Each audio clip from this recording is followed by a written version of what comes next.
various individuals trying to collect on behalf of Jamaica. We remind you that this will be the official site.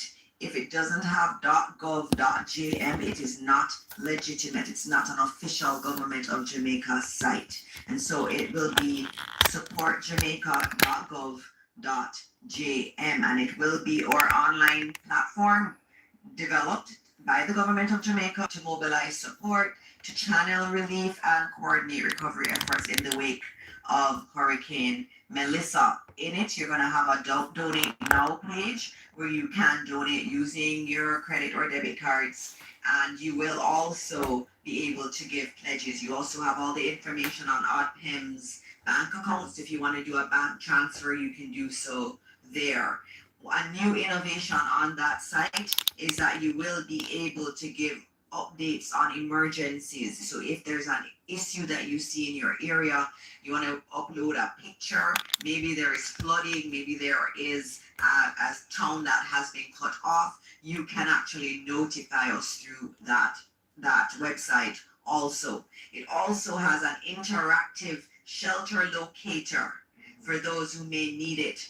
Even if you have to help someone to find a shelter, please use it. It will give you all the shelters that are near you. You can actually put in what parish you're in. Welcome to our hurricane coverage of things going on. Wow. I hope they don't cut. Look like power cutting out there. Okay, thank you all for tuning in, and may God cover Jamaica. All right. Yes. Let's help. Let's all pray for Jamaica. Let's all pray for Jamaica that lives will be spared and people will be all right. Thank you so much. And so it is all about mobilizing resources. So it's a resource for those locally and also for those in the diaspora and anywhere in the world that wants to give support to Jamaica. Again, the website is supportjamaica.gov.jm, and it was created overnight, updated in basically a day. The developers spent a day working on it, and we want to thank them. And it was donated to us by Amber Group in consultation with other members of the team and other private sector partners. We are going to be opening up now for questions from the media. I know I already have one question that I need to treat with, which has to do with tourists. How many tourists are here on the island? The number I have from the Ministry of Tourism is 25,000. They issued a press release yesterday, and they noted that they are coordinating with all of the hotels. There's no need to worry. The Ministry of Tourism has its center that is in constant communication with all of the hotels, has been providing support, and so we are keeping those tourists as safe as we possibly can. And so I open up for questions. Sarah, you're first. Good morning, everybody.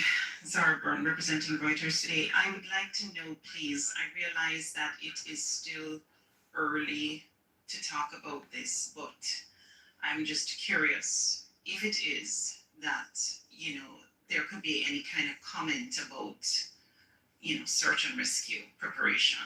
If there could be any kind of comment about if it is that you are in this hurricane and your shelter is compromised. Is there any advice on, I don't know if ODPIM can give any advice on safe rooms to go to, just any practical advice to residents who may be in this hurricane and in very perilous situations during and post? Thank you for that question, and we're going to get you an answer.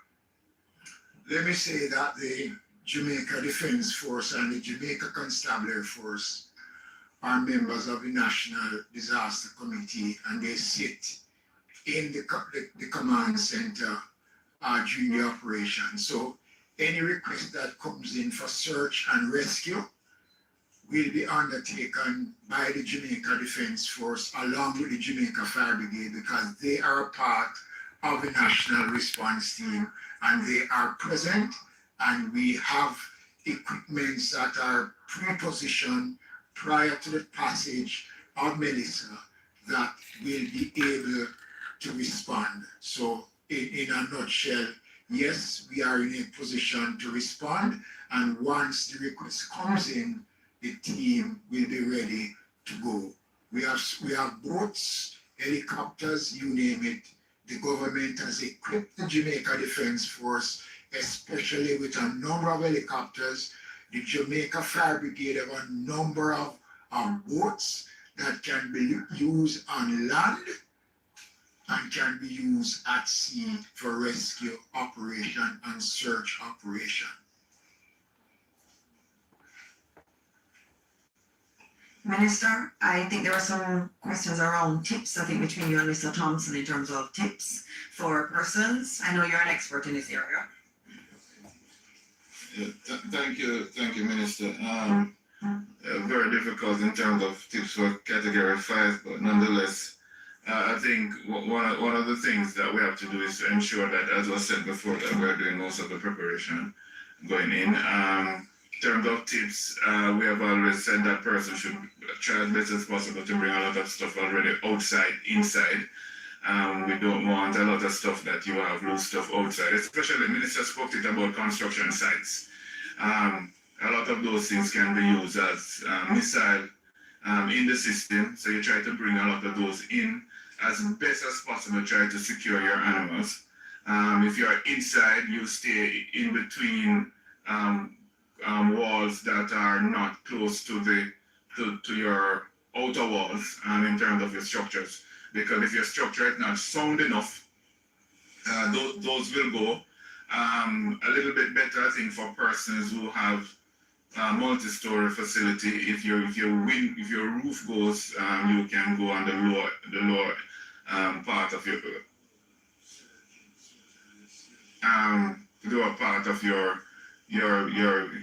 building. Search and rescue component, the minister said it before. The teams are out there, but what we are saying in terms of tips as well, which I've said before, and I will enforce it again, get into the shelters, because in terms of search and rescue, we can't do search and rescue in the heights of a system. Persons need to get away from the coastline, away from low-lying areas that are prone to flooding, and ensure that you're in safe, elevated areas to ensure that you're safe from all the dangers of coastal waters and riverine waters. And as best as possible, ensure that on the inside of your property, you're staying in between double walls. So if your outer wall goes, you're a little bit protected, and stay downstairs if you have a multi-story facility. Thank you. Okay, thank you, Mr. Thompson. Thank you, Minister Mackenzie. I think we're going to go to nationwide news now. Yes.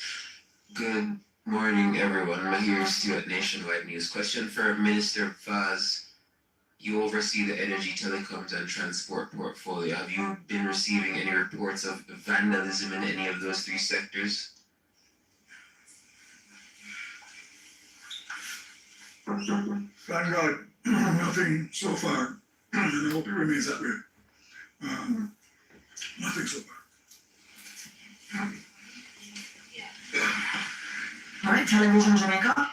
Yes, Minister Vaz, Andrew Chisholm from TVJ.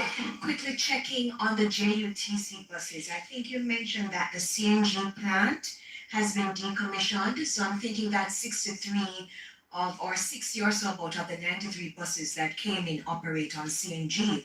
So do you have enough CNG in place to operate those buses for a while, or is it that they're totally out of use for now? Prior to the hurricane and in preparation for the hurricane, one of the requirements was for additional storage to be on location in case deliveries are not able, because the deliveries are done by road.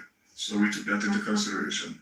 So I'm hoping that the plant will be able to be recommissioned in short order, but there may be, depending on the level of damage, some disruption in terms of the full fleet, but we will have enough to do what we need to do. Nationwide, once again, question to Evan Thompson. Being the parent of a child who struggles with learning and planning is no easy task. For new ways to help their brains achieve better focus, learning, or planning skills, contact the MindPie Institute today. To expect during the eye of the hurricane? I know things are kind of calm now in certain areas. Are those persons within the eye supposed to expect similar conditions? Thanks. That's a very good question, Mahiri. It's important for us to understand what happens when the eye is expected to move across your area. First of all, the eye itself is a calm area in the center of the storm. So as that moves over, it will appear as if it's all done. It will be a clearing. There will be very little cloud cover. There will be very little wind. And so it will feel as though the storm has passed. And it's a good feeling. And so a number of persons would want to take the opportunity to get some quick repairs done, especially since the eye extends a few miles actually in diameter. So, it would take a little while to pass over you, and you could have some time of break. But before the eye gets to you, you would have passed through one of the most intense parts of this hurricane. It means that you will experience wind speeds that are approaching 200, approaching 300 kilometers per hour. This is round about 185 miles per hour. That's what the system is packing as a Category 5 hurricane. And much of that will be within the eye wall. In that eye wall, which is that area that surrounds the eye, you will have that most intense wind speeds, but also the most torrential downpours of rainfall. So that area will pass from the coast right across as the eye moves. Of course, that is the protective area for the eye that moves along with it, all the way from the southwest of Jamaica to the north central part of the island. So you will experience those intense conditions before they calm.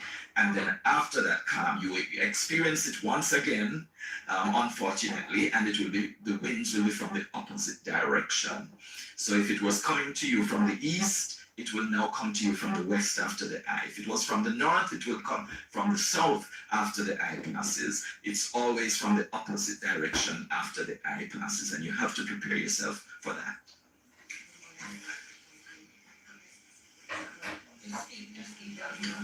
Morning. All right, so my question has to do with lightning strikes, because in one of the models that you showed us, I believe it was yesterday, we saw quite a few areas of thunderstorms. So I'm not certain what you can tell Jamaica now in terms of preparing or protecting ourselves from the possibility of being struck by lightning. And what do we look out for ahead of it? What are the signs? Yes, lightning frequently occurs during the thunderstorms. Of course, it does occur during thunderstorms. And thunderstorms will be part of that intense area of the shower activity.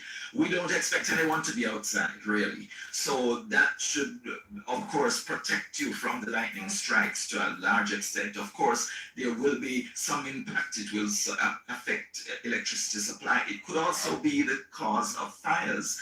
And so it's important that that is also monitored. I'm sure the fire brigade is alert to that, that there could be fires that are generated because of the lightning strike. So that is one of those hazards that actually accompanies hurricanes as well.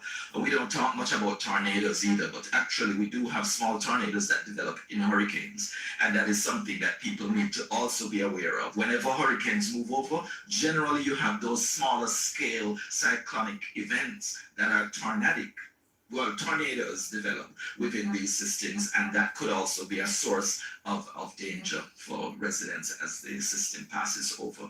They don't last very long for our area, but they are a real possibility. Not just a possibility, they actually occur and have occurred in Jamaica in the past. Possible for particular parishes more so than others, considering where this system is projected to travel? I believe in most cases when you have those events, it would be in the lower lands, in the flatter lands, and not so much in the hilly terrain. However, we should be prepared. I mean, in the larger scale of things, we're dealing with a hurricane with huge winds, massive winds, but at the same time, you could have the resultant effect of additional with the smaller scale events taking place within it. Thank you. Another quick question to Mr. Mackenzie. You were clear, Mr. Thompson, thank you. Very quickly, Minister, you mentioned that the JDF and JCF were responding to calls in the corporate area. Just trying to get some details on that. Is it that persons were now evacuating or any flooding or anything? No, not anything major. Just assistance that was required of them, and they have responded as they would normally do. Because remember now, the command center carries every critical area of government that forms a part of our disaster response mechanism. So once information is fed into the command center, we will go out to see what is required in terms of why a request was made. And that was why the team was out. And we have roving teams on the road that is driving around. So when they pick up anything on the road, they will act what took place and how best to address and how we can prevent. Yes, and question from Nationwide. Have you been updated in terms of the readiness and the preparation for places such as prisons, children's homes, and homes for old persons? Well, as I said before, the security forces sit on the national committee. So everything security-wise, we don't discuss the security aspects of the prisons and the operations of the police and the military, because that is confined, and you know why that is to be confined. The Ministry of Labour and Social Security, we work with all the ministries are involved, so children homes and the infirmaries and everything is taken care of in the general scheme of things and planning. And inspections are done to these facilities to ensure that they are up to standard.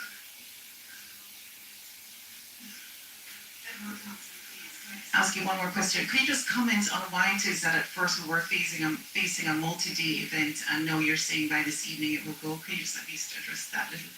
All right, this has to be the last question, because we do have to get the teams who need to get home safely. And so this is the last question. I think you had answered it, Evan, before, but come. Yes, this event has been multiple days that we've been experiencing it. This passage of the eye across the island will not be a full day. However, the entire event, we've been experiencing this for over a week, and this is part of the system that has been impacting us. It has been for a few days already, and will continue for another few days. After the eye passes, we will have another maybe 2 days before we actually see a clearing. Right? Thank you very much. So we are at the end of this press conference, just reminding everyone that if you want to support, we have international media that's streaming this live. If you want to support Jamaica, please go to supportjamaica.gov.jm. We're already receiving reports of flooding in St. Elizabeth. So all of you who are on the path that Evan has given us, please make sure you are getting to safety. It is becoming late to get to safety. The entire country is going to be affected. But as we said yesterday, we know we will get through this. Evan has said that this cloud and this wind and this rain will last for a couple of days. But after that, we will rise again as a resilient Jamaican people. And so as we leave today, we continue to pray for this beautiful country. Pray for those who are in the path of Hurricane Melissa, that God will guide them and God will keep them safe. Thank you all, and God bless Jamaica, land we love.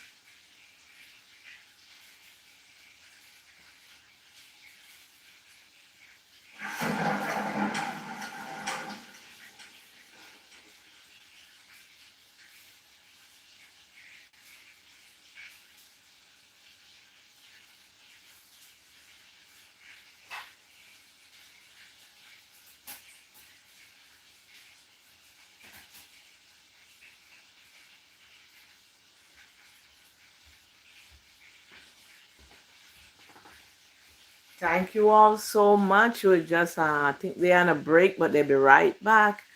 We are tracking what's going on in the different part of Jamaica right now. So just stay tuned, hold on, they'll be right back. Oh well, let me get back to it. One bag, infinite possibilities. Yeah, Can't that's stay. what I'm doing. I'm watching it from here. I got my family out there, and I'm hoping they're safe. I speak with them early this morning, and they were fine. So I'm praying that they continue to be safe. So just continue pray for Jamaica, guys. Okay, let me see. I guess I got the wrong one. No. Let me see. Television Jamaica. Good afternoon and welcome to this Yes, I'm just keeping. Good afternoon and welcome to this extended edition of the Midday News. Here's what we have in the bulletin. Some areas in Black River could see storm surges of up to 40 meters. Yes. Authorities reiterate calls for residents in low-lying and flood-prone areas to evacuate. Yes, thank you so much. I'm just keeping up with what's going on and sharing it with whoever tuning in the meantime. We appreciate you guys tuning in. With the latest update from the Met Service on Hurricane Melissa. The center of the hurricane is 230 kilometers southwest of Kingston, or 200 kilometers south of Bluefields in Westmoreland. It is moving toward the west near 6 kilometers per hour. The Met Service says a slow turn toward the northwest and north is expected today and on the forecast track expected to start moving over Jamaica tonight and early Tuesday. Maximum sustained winds are near 270 kilometers per hour with higher gusts. Some additional strengthening is forecast today with some fluctuations in wind intensity likely before Melissa makes landfall on southwestern Jamaica as an extremely powerful major hurricane on Tuesday. In the meantime, Principal Director of the Met Service. Okay, let me go back to the live TVJ.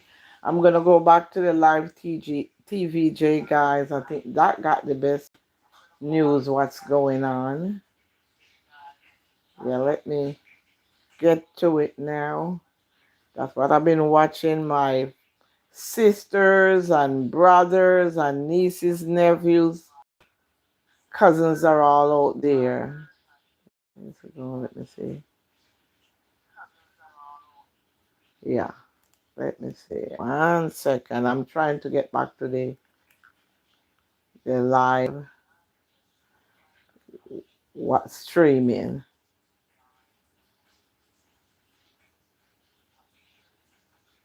Days ago, let me see. Where's the live streaming? 32 watching. Fucking monster. Let me see what this one have.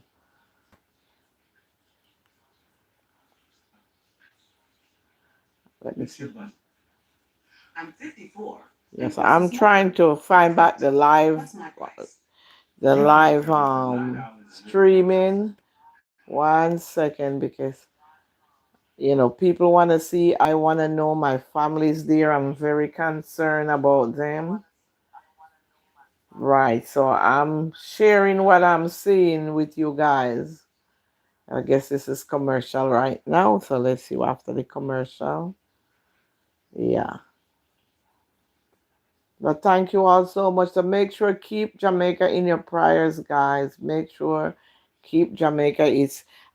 Most of it gonna hit out here Westmoreland. That's where it's gonna get hit hard. Montego Bay, Saint Elizabeth, and all those places. But overall, just pray for Jamaica because it's gonna affect all of Jamaica really hard. It's gonna affect it. I mean, it's predicted to do that, but we have to trust God that God will deliver. So just pray for them, guys. Pray for my family out there. Pray for everybody, not just my family. Just pray for Jamaica. Jamaica is in my heart. I'm watching here from Illinois. Not can't hear from my brother. I call them. I speak to them early this morning, like after 4. And all was well. So I'm not sure what's going on now. I haven't heard from them. My brother and my sister-in-law and my niece and nephews, I haven't heard from them. So I'm not sure what's going on right now. And my friend, I speak with her. Well, I'm gonna try calling back again to see what's going on. So just again, pray for us and pray for strength for me because I'm not good with stress. I'm trying to not worry and trust God, but sometimes the human part take over. So just pray for us, please. Pray for my strength, pray for their safety, pray for the country, that they stay safe and that God will cover them and they'll take care of each other and not be selfish because this is not the time for that. This is time to unite and keep everybody safe. So just continue pray, guys. I'm waiting. This is commercial. I'm waiting. Oh, I think it's coming up back. Yeah, it's coming up back. Yeah. Okay, let me turn it up. Let me see what they're saying. Treasure Beach, Jamaica. This is the eastern eye wall of Hurricane Melissa. We have the sound, and you would imagine it's gotten in and out, but the ferocious winds that we have associated with Hurricane Melissa. I mean, 185 miles an hour. Yeah, off there because I can't get right now. The them. eye itself is about 15 miles away from this area. So the closer you get to the eye before you plunge into it, the stronger the wind. So we're probably not at 185 here, but we're definitely closing on 100.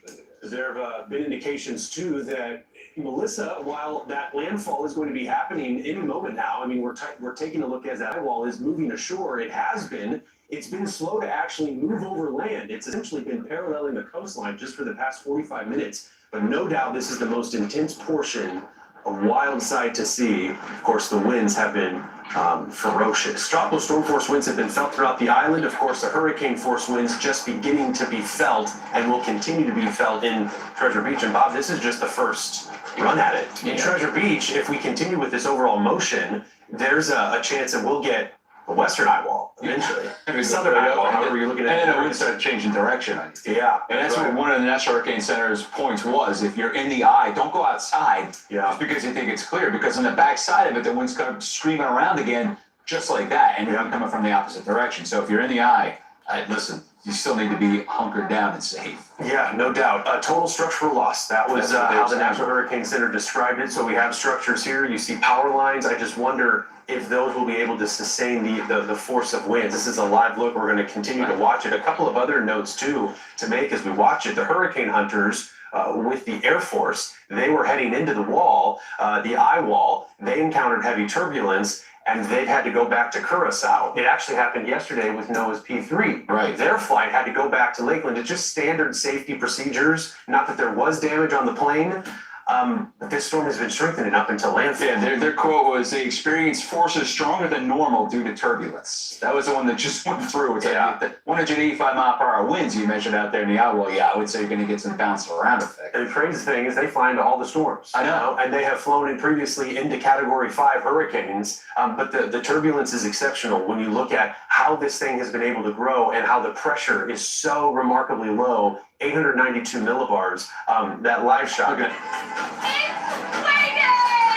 Wayfair's big sale is back. Score up to 80% off everything home. Yes. Plus, we're free shipping on everything. Shop Wayday now through October 29th. Wayfair, every style, every home. Actually, and we could switch on to my Max and we can oscillate between the two because we've labeled where Treasure Beach is and where the eye wall actually has been trying to move ashore. It's been riding essentially to the north-northwest, making that north-northeast turn, but it's the eastern eye wall that we're seeing with Treasure Beach. The eye itself, though, as we're looking at it from space, remains symmetric, Bob. I mean, we've not seen this eye wall at all get degraded. If anything, Brian had mentioned how it's kind of expanding just a little bit, but just a couple of miles here. But the pressure's been falling. I mean, when you showed the pressure at 892 a couple of hours ago, it was the entire newsroom was like, oh, and it's the third strongest, most intense hurricane that we've seen in the Atlantic since we've been keeping records. It's hard to fathom. Third strongest. And if we were to just look at storms from a wind perspective, Brian brought it up, Hurricane Dorian achieved those winds of 185 miles an hour. The pressure wasn't as low, but yeah, it's now in the list of memorable and unforgettable hurricanes. So Treasure Beach, that's where that live cam is. Right. We're looking at this from a visible satellite perspective. It almost looks like this thing is drifting north. Right, It might continue. It's not great news for Treasure Beach, but when we look at where maybe White House, Jamaica, Savannah, Lamar, some of these smaller fishing villages are going to have to pay close attention to it. I mean, that's going right where it is. Agriculture capital of the country. It's going to go right over that. They're going to get the eye wall. They're going to get the eye itself, and then the backside of the eye wall as it pulls up from the south up to the north. The only saving grace is not that much. It's that the forward progression has picked up speed just a bit. Yeah. Remember before yesterday, it was moving at 3 miles per hour. Early this morning, it was moving at about 5 miles per hour. Right now, it's moving to the north-northeast at 9 miles per hour. So it has picked up a little bit of speed, and that's anticipated as we get that trough coming in from the northwest, a high-pressure divot. It's going to aim for that little circulation, but you can see what that looks like. Now the hurricane force winds clearly onshore. Yeah, we've seen the tropical storm force winds right island wide, but there are people all over the island, but in Montego Bay, people having to take shelter, those hurricane wind gusts, based on the Air Force reconnaissance that we had, measuring those hurricane wind gusts, which extend some 30 miles from the center, but we get occasional gusts even beyond that. I mean, there's no doubt about it. I can't tell you what the measurement of the winds are here. We just have a camera. Right. But you've got the winds that are persistent. That's the thing about a hurricane when you're talking about winds that could reach upwards of 185 miles an hour. Wouldn't be surprised if you see these palm trees. And then the amazing part, too, is the National Hurricane Center is saying if you go into the hills and the mountains, you can add 30% more winds to that 185. So that brings it up to 240. Yeah, you're right. That's an incredible amount of wind coming in at the islands. And we were talking to Brian Norcross before. The mountainous terrain right here, is it going to disrupt the circulation at all? It will. But it's still going to be a major hurricane once it gets offshore and goes right towards Cuba. Most likely is Category 4. Yeah, you're right. And with that fast movement, right, it's not hanging out as long over land, so it's going to emerge back into the Caribbean or just north of Jamaica within the afternoon. Some progress. I mean, we're watching as that eye wall is beginning to move ashore. It's just north of Black River. I'm just captivated by the satellite imagery. You could put the X marks spot where the center of the circulation over to call it a landfall, and it's clearly still out there. Yeah, it's right here essentially. That's what we'll be watching for once half of that goes on through. But you pay attention obviously to all the details, and one of them with the newest package that we got from the Hurricane Center is the cone, an important element here. It is expected to emerge as a 150-mile-an-hour hurricane in the Caribbean after it moves over Jamaica. That is a little stronger than what it was. Yeah, it was initially 140. So the intensity is still going to be there, but this storm has a long journey still, even when you go into the Bahamas and the elevation. By the way, and you're looking at Bermuda again. Bermuda, they're right there in smack dab in the middle of that air cone. That's for Thursday night and early Friday morning, and it's still going to retain that hurricane force wind structure. You're talking 90 to 100 mile per hour winds when it approaches Bermuda, and it looks like it could be on the dirty side of the storm too. I know. I think within every major hurricane, Bermuda's found themselves in a cone this season with each one that we have had. The alerts are of course posted. That's for Jamaica into eastern Cuba, the Bahamas, Turks and Caicos. All morning we were trying to get access to some cameras, and this was it was a great get. I mean, you look at how those winds are behaving though, and the fact that we're able to still maintain a stream of this. I can't take my eyes off it. So this is east of the actual eye wall. So the core of it is right around here and then off to the east by about 15 miles. So it looks like they're not going to get into the eye. You're not going to see a clear sky out of this one as it moves away. But neighbors up to the north, into the north and to the west, they're going to get the full brunt of the eye wall, the eye, and then the backside of the eye wall. So you picture that you're getting smashed by winds going in one direction. It finally loosens up, and everything is loose because you're going this way. The wind's coming the exact opposite way, and that's going to just destroy everything on the backside. You hate to see it too. And in some cases, as we're watching how the eye of Melissa's getting very close, we might, like in Treasure Beach, not even actually see the calm eye, because that might head just to the north. Yeah, might head just to the north of Treasure Beach. So they're going to be in one of the most intense bands. Look at those. For a long period of time. Yeah, those trees. It's crazy. It's in the parish is St. Elizabeth's Parish. We've talked a lot about it this morning. It's gone down. Look, I can barely see that. Yeah, it's a huge agricultural hub. These are fishing communities along the southern shores. of Jamaica, and you see the types of winds, as the Hurricane Center has said, total structural loss if you're within the core. Well, coverage of Hurricane Melissa's landfall and then the eventual journey into the Bahamas, it's going to continue after the break. Keep it here. We'll be right back.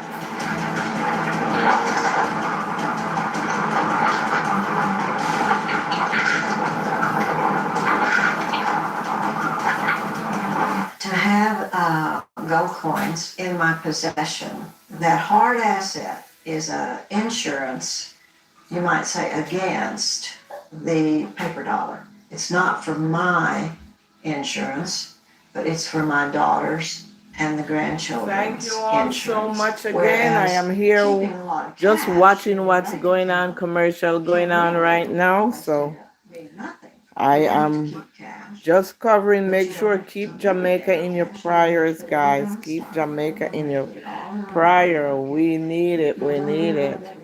This sounds like one of the worst one that they ever have. Yeah, this sounds like one of the worst one. Yeah. But you know, God is able through it all. God is able. We still trust in God. It's gonna be all right. Yes, God is able. Yeah, so we just have to keep praying and trusting that it's gonna be all right. So just keep praying and trusting it be all right. Yeah, let's see. I was watching the live stream in TVJ Jamaica, but for some reason it has ended.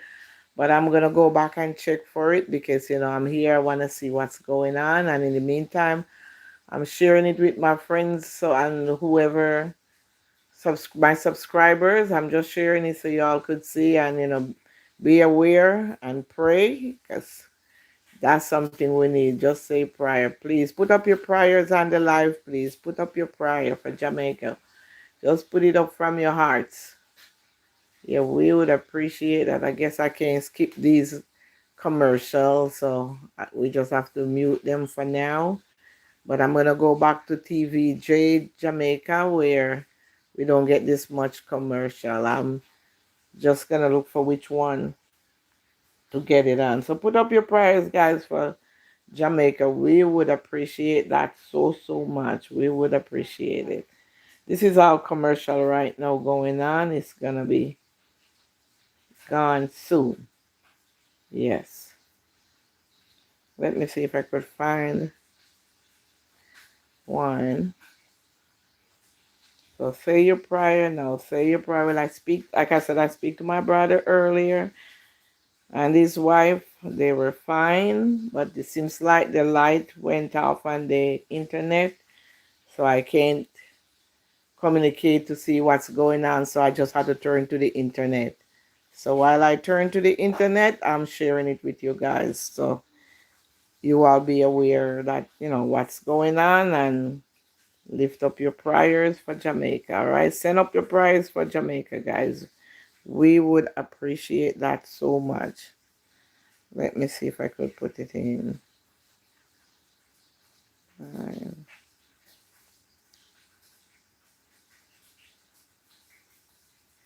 Live Melissa. Let me see. Oh, okay, they're back. They're back. But I'm gonna look for one that don't have this much commercial. It's a known beach, a 6-mile stretch of coral-colored and sometimes Yes, black it's sands, back. as has been described by the Visitors Bureau out of Jamaica. Local bars, a rich taste of the country's culture, and it is feeling among the most intense. Alrighty, I'm gonna go look and see which one to put it on to, but the latest advisory just watch with me and thank you all for tuning. We appreciate you and we don't take it for granted. And please send up prayers, send up prayers. Put them, let me see you all pray. Let me see the praying hands or your prayer. Put up the praying hands and put up the prayers, guys. Will ever experience those winds. It's the persistence of those winds. The winds that are capable of producing what would be like an EF4, even an EF5 tornado. And the bottom left part of the screen, you're looking at where that camera is. We're circling Treasure Beach, so that's the perspective. It really is as you're looking at the eye as it's beginning to move ashore, even just the faintest sliver of the eye beginning to move ashore, but it's still wanting to essentially hug the Jamaican coastline. It will soon, here within the next hour or two, make that landfall. But the most intense part right now being felt from Black River all the way down to Treasure Beach. For perspective, a little farther to the east, well east of there, you'd eventually get into Kingston. But from this vantage point, as we're going to continue to keep watch of it, visibility continues to drop. That rain essentially moving sideways. What a mess. A ferocious storm. We also want to go up to St. Anne's Parish. Now that's on the north coast, so that's removed, but St. Anne's Bay is within the cone. And it's possible that later this afternoon, we will feel those impacts. We want to bring in Fox Weather correspondent Robert Ray as he's been watching this. Robert, I don't know if you...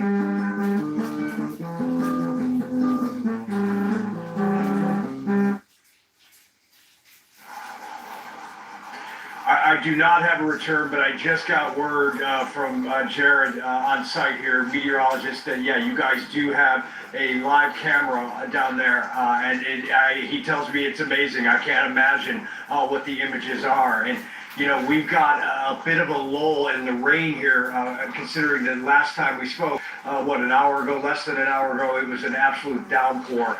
But winds are kicking up as those outer bands move through here, and trying to give you guys some different looks. But we fully expect when this system makes its way up here, which we should start feeling significant impacts in the 1 o'clock hour, is what our prediction is, that we're going to start to see the degradation here. But honestly, Stephen, cannot even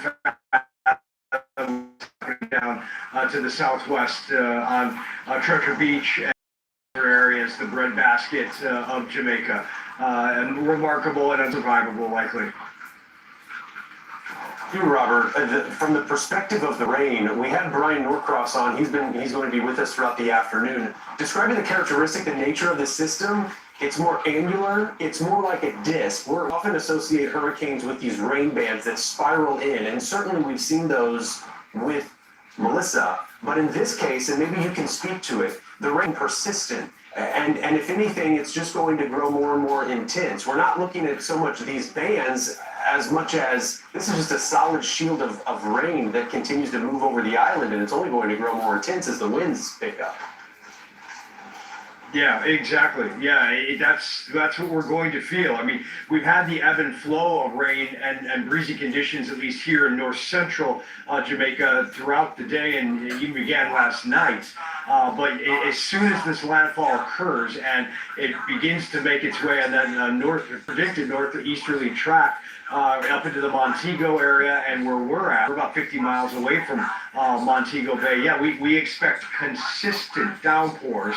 And, you know, as predicted, maybe upwards to 3 feet plus in some areas. And that's just going to, you know, you're going to have water that is just rushing down the road that I'm on right now. Any slight decline is going to have that. And as a matter of fact, the camera cannot move out of his position. Pete can't move out of the garage that he's in right now for protection. But, I mean, Stephen, I'm looking actually on the upslope of this road right now, and water going into a sewer, just draining down into the sewer, doing a fine job right now. But I don't think that's going to be the case as the deterioration of the atmosphere continues after the landfall here, and particularly where we're at. And a quarter mile down this road is the Caribbean Sea, and up and down the stretch that leads into Montego Bay, full of restaurants and businesses and homes and structures. And I have to think that there's just got to be a lot of destruction from the wind field, and clearly the flooding is a major issue, the flooding that is on the way for the entire island. Where we see the most intense winds, there's no doubt that those trees could be uprooted from the ground, that they could certainly snap in half. I know you've been reporting on the power outages, Robert, throughout Jamaica.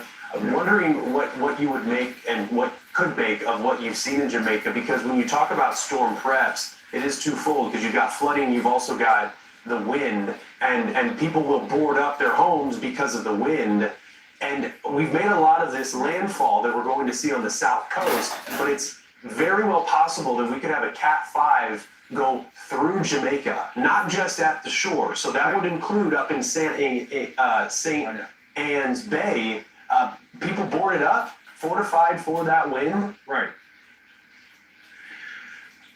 The resorts are. Yeah. That is a given. The resorts are boarded up, and they've taken really big precautions. Like the neighborhood we're in, I mean, I have to be honest with you. There's no boards on windows that I'm seeing. People have put tape on there in case there's a blowout, but I just don't know if that's going to do the trick. As far as what you just said, and isn't it remarkable that indeed we could have a hurricane that crosses 60, 70 miles inland here across the entirety of Jamaica, and it could still be a Cat 5 as it exits the island. And then you've got the backside. This is going to go on, obviously, all day today, but we're going to be feeling effects into tomorrow morning as well. We've seen the speed of Hurricane Melissa increase too. It's gone up from, it was 5 miles an hour this morning to 7, now 9. It's certainly feeling the tug of the steering. In fact, when we look at how this thing has been born and grown in the Caribbean, this is the fastest movement that we've had out of Hurricane Melissa now. But what's remarkable, and we've been showing the enhanced satellite from space, Robert, this thing's still intact, and this one could very well go down as one of the strongest or the strongest hurricanes to make landfall, certainly in this generation. But we have to go back to 1935. Before we let you go, because we've only got a couple of minutes left, from your perspective, this thing's going to move in later this afternoon. From your vantage point, you can see the ocean. What are you guys anticipating? Well, I can tell you, we're anticipating full power outage. We are anticipating losing communication on mobile service. Last update an hour ago from officials was 25% of the island was out of cell phone coverage, and over 35% was already out of power, and that is before landfall. That's pretty amazing. And indeed, we're up on the hill here. So about a quarter mile is the Caribbean Sea. So we are anticipating the structure that we're in, which is well built and fortified to hold up. Having said that, we are getting water from the rain that we've gotten this morning leaking through roofs and windows and ceilings and starting to come down into our first floor, leaking down on the stairs. It's not a rush of water, but it is water. So that is going to be dangerous inside this house. And we're going to hunker down here and cover it. And the second we can leave this compound, we will go out into the streets and try to capture, if we can drive. You just don't know what the debris field is going to be. It's true. Going to go down to hill pretty quick. Okay, Robert Ray in St. Anne's Bay up in Jamaica. Robert, we appreciate the report. He's going to continue with us throughout the afternoon. You'll want to keep it here with the season marked with now 3 Category 5 hurricanes. The strongest is about to make landfall in Jamaica. Our coverage continues here on Fox Weather. We leave you with a live shot of Treasure Beach, Jamaica.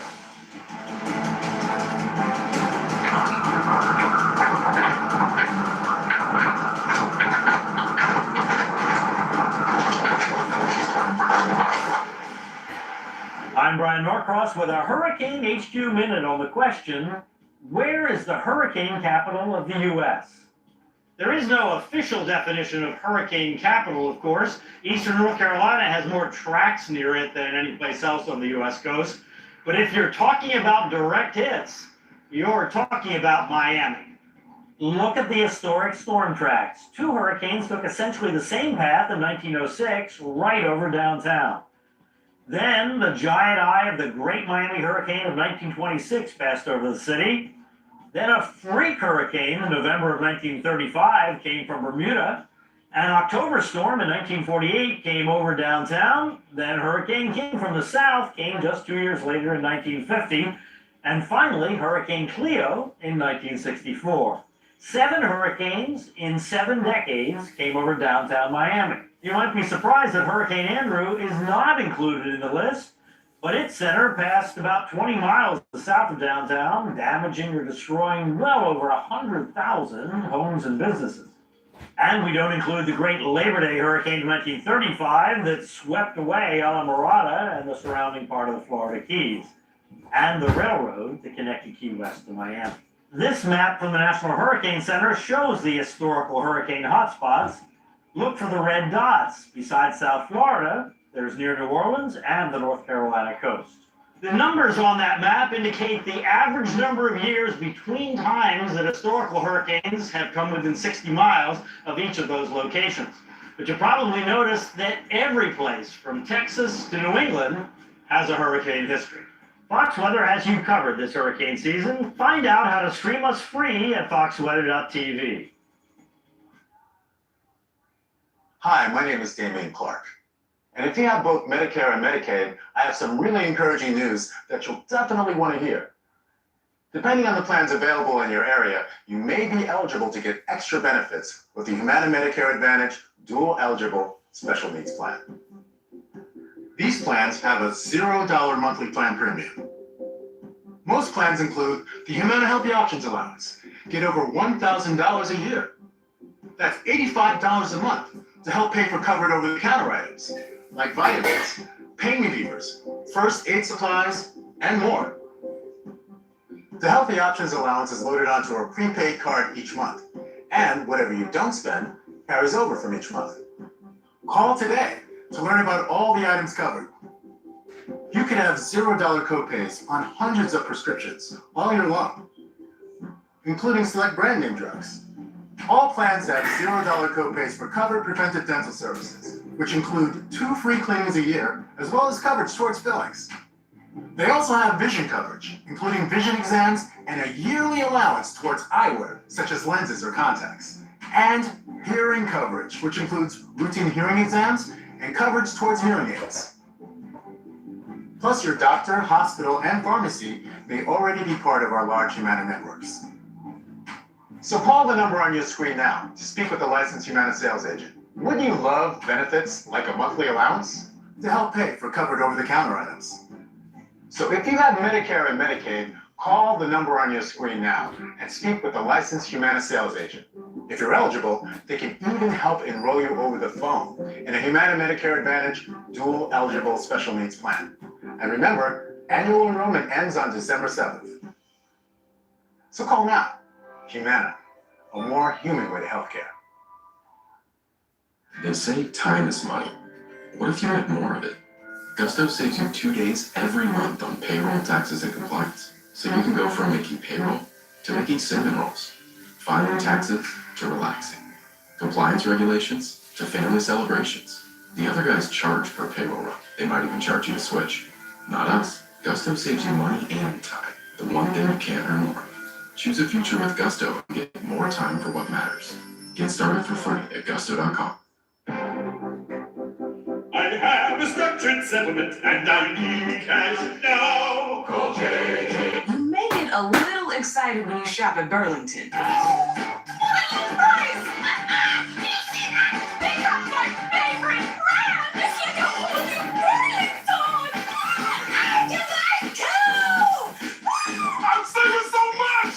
Burlington saves you up to 60% off other retailers' prices every day. Will it be the low prices or the great brands? Burlington. Deals? Brands? Wow. I told you so. Filling out. I was in Katrina. I don't want to experience that again. I am getting scarier than that. Hurricane Melissa marching into the all-time record books as it slams into Jamaica currently. This is one of the most intense hurricanes we've ever recorded in the Atlantic in the history of recording these things. It could be a devastating blow, and it's already starting to be that way. Western Jamaica is taking it to right there right now, powerful winds, and we're talking about feet worth of rain flooding and some storm surge, about 13 to 14 feet as well. We're going to take you out there with a live report on the northern end of Jamaica. Look at that. That is invisible, and now the infrared satellite imagery as it moves up to the north. The eye wall already ashore. The center part of the eye is about to make landfall. Will probably do so within the hour. Hello, everybody. Thanks for joining us this afternoon. I'm meteorologist Bob Van Dillem. Followed up with you from the Studio W to Studio N, Stephen Morgan. You were on the air for the last 4 hours watching this. Now it's clear that it's making landfall within the next probably hour. And not that it was serious before, but this is when it gets real serious, because this is when lives start to get affected. And to see a storm like this, we've not had a Cat 5 in 6 years make landfall. That's such a good point. Now the rubber's hitting the road. I mean, this was the forecast as a major storm. That's Category 5. Winds are incredibly strong. 185 mile per hour sustained wind storm right now. The pressure as of 11 o'clock was dropping still. 892. Yeah, and who knows what it could have been, but there was some severe turbulence the hurricane hunters ran into, so they had to go back. The Air Force Reserve had to head back to Curacao. Yeah, I mean, when you're getting bounced around in that eye for 185 mile per hour winds at the surface, you know those winds aloft are most likely going on 240. It's insane. It is. It's mind-boggling, and we're watching this thing right now. And this has been the story for the last couple of hours now. It's been gradually drifting up. It's picked up its forward speed just a touch. Now, and we got the brand new advisory for the noon as well. So that came in. So every hour now we start getting a brand new advisory.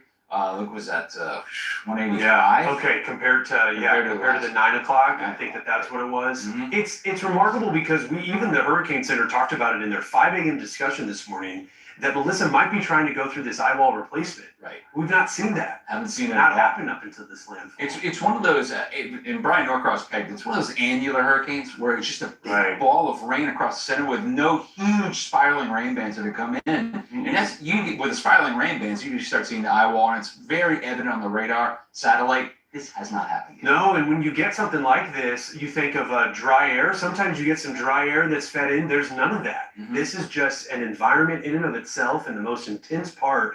It's wild that the most intense part, though, is so close to the calmest part. I mean, it's just really something you get that's a force of nature that's mesmerizing. Yeah, Stephen, let's get up to the northern part of the storm. This is where it's getting to the northern part of Jamaica. These are pictures right here from Kingston, Jamaica. That's the harbor. You can see the whitecaps. They're not even getting the worst of the winds, even though they're getting tropical storm force winds right now.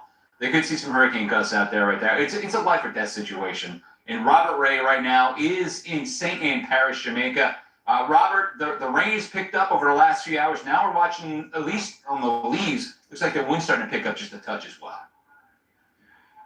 Yeah, it's the ebb and flow, Bob. You know how this goes, certainly. But now that we have an imminent landfall, things are going to really deteriorate here. But walking through this neighborhood where we're broadcasting from in this house, where we think we're going to be safe, and walking on a bit of an incline. And the water from the rain is slowly trekking down here. It may be tough to see on the camera, but I can see it. It's almost like ripples of water, about quarter of an inch coming down. I'm going to make my way up into this area and just kind of give you a view. The sewers will not be able to handle all of this water as it really comes in full force in the coming hours, and we get the effects of the winds. We've got a little bit of gusty wind even right now, as you can see on some of the vegetation. It's not significant, but all of this will get more serious, certainly by, I'd say, mid-afternoon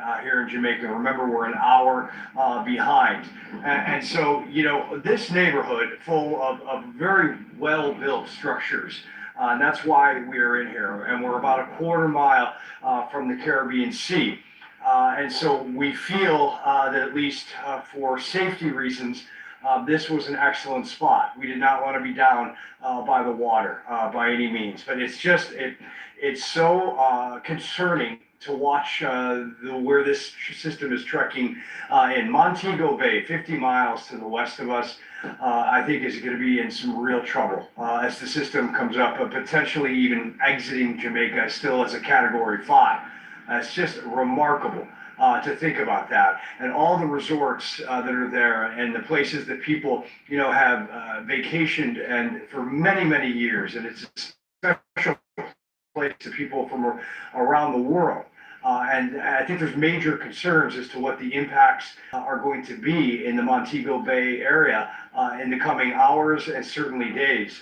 We're positioned appropriately at this point to not only cover the winds and document all that and the rain and the impacts, but then as soon as we can move, we are positioned to try and make our way to the west into Montego to cover the aftermath, though a lot of the roadways could be very much compromised with power poles down and structures that are disabled because of the wind field, and not to mention the flooding that could occur. So, I mean, already, and this was about an hour and a half ago, the officials here in Jamaica had put out a statement saying that 35% plus of the power was out across the island, and over 25% of mobile activity, cell phones, were down. Nearly 3 million people on the island, and that's not including tourists that are at all these resorts up the road. So we're going to wait for significant impacts here, but some of the video, the live video that we have on our air from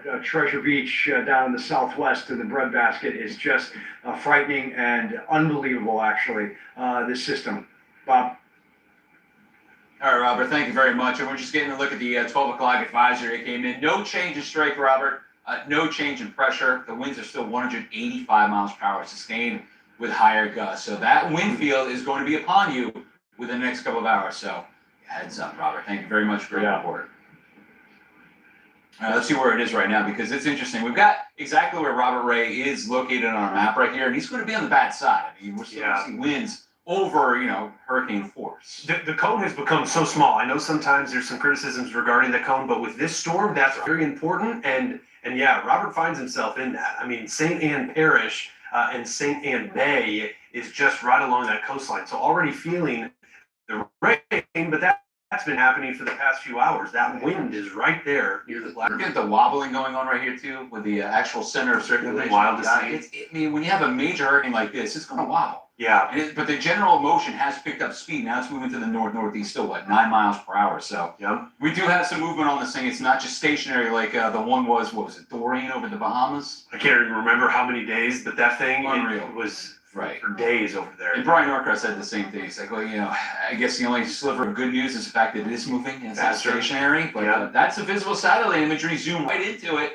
and you can see the swirling nature. And you're right. The eye is expanded to touch. It was 10 nautical miles before. Now it's getting up to be about 17 actual miles. Yeah. Around there. And it's always unique too, because the satellite that we're seeing this from is at the equator, right? Yeah. And we've got you'll always see the northern side of that. You won't see that other end. You can't see it because of based on where the satellite is in space. But this type of look is just not something that we have the privilege of seeing. Not that it's a privilege because it's about to make landfall, but it's a force of nature. We could try to measure just a little bit, right? That's what it looks like. But again, we're probably getting obscured just a bit. But we do know that it's shaped like a stadium. So it's going to be wider at the top and funnels down as it gets closer. Right. And most of it is, I know with the 12 o'clock advisory, the National Hurricane Center officially said the eye is about to move into southwest Jamaica. Yeah. But show the last frame. So the majority of the eye is still over water. It's still finding that fuel.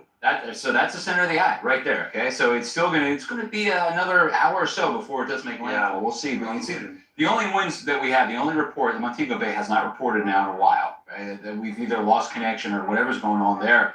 Kingston's only 25 mile per hour, but I'm guaranteeing these gusts are more than that at this point. Yeah, we saw a 58 mile per hour wind gust. That was noted by the Hurricane Center at Norman Manley, which is the Kingston International Airport. There were also similar gusts up in Montego Bay. And you can see overnight tonight the winds do start to come down, but they're still going to be onshore, especially on the eastern side of the island, which means that storm surge is going to remain elevated at least for the next 24 hours. I know, and you see and talk about this storm surge. While that's going to be a bad element in Jamaica, I mean, you've got the winds and the rain to deal with. Storm surge is going to become a growing threat for the Bahamas, much lower lying. When you look at this coastline, the Treasure Beach camera that we were showing, that coastline, there is a little bit of elevation to it. It's not just right up in the sand. So you've got some elevation to work with, but I mean, you're still talking about a devastating storm surge. Right. So where does it go from here? It goes over into the water again later on this afternoon through the evening hours, approaches into Cuba. Cuba starts getting this hurricane force winds out there by late this evening. Yeah. Overnight tonight could make a landfall. And you're right, if it's before midnight, that's 2 major landfalls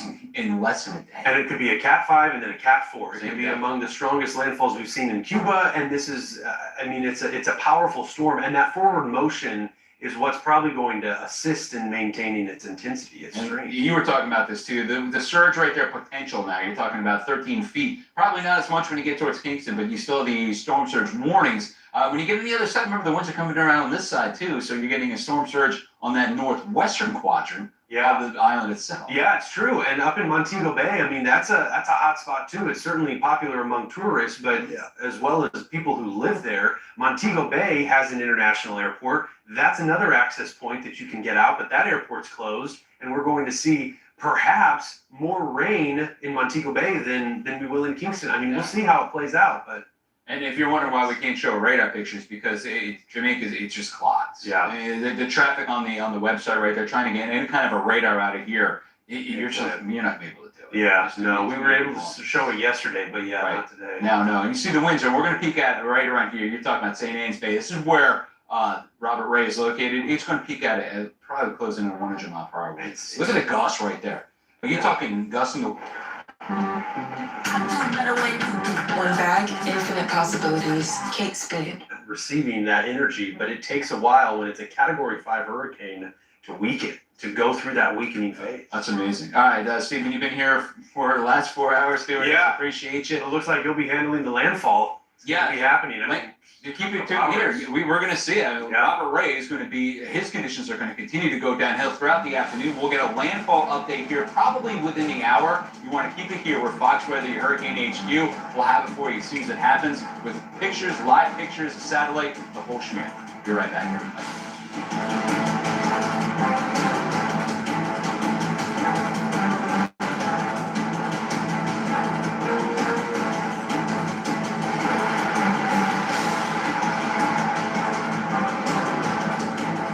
Are you getting the most from your Medicare plan? It's overwhelming, actually. Really confusing.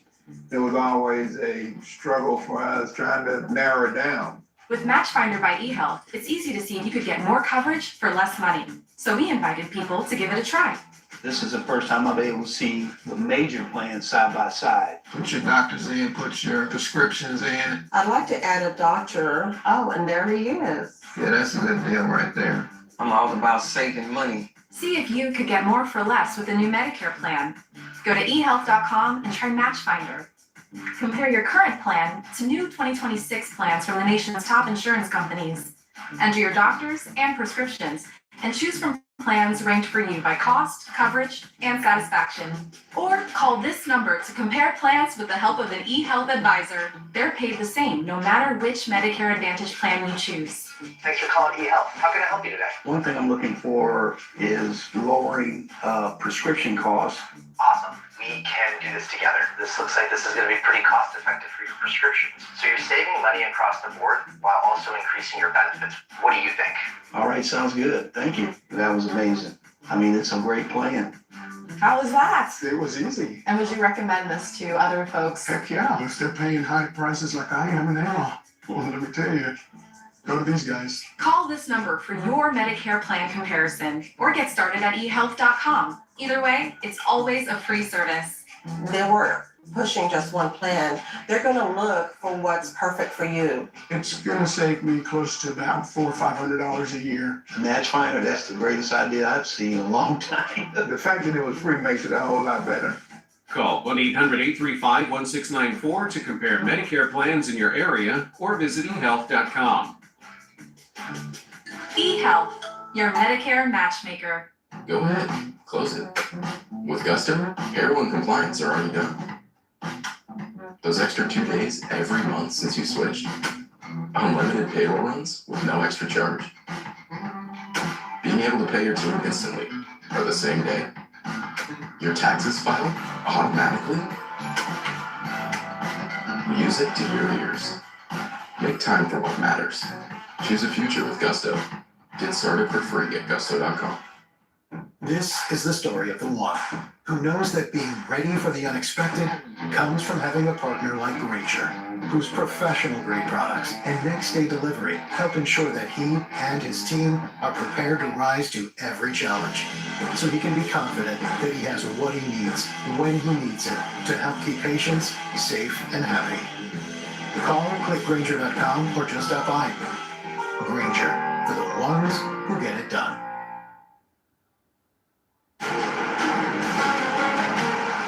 Welcome back to Fox Weather, everybody. We are tracking Melissa's a live look right here from St. Anne Parish. It's right close to where Robert Ray is. The rain's been coming down in sheets now for several hours. The winds have not quite picked up yet. Remember, this is a relatively compact storm. The hurricane force winds only extend out about 30 miles from the center right there. But when they do extend out, you're talking about 185 mile per hour sustained wind storm. And it is drifting now to the north-northeast.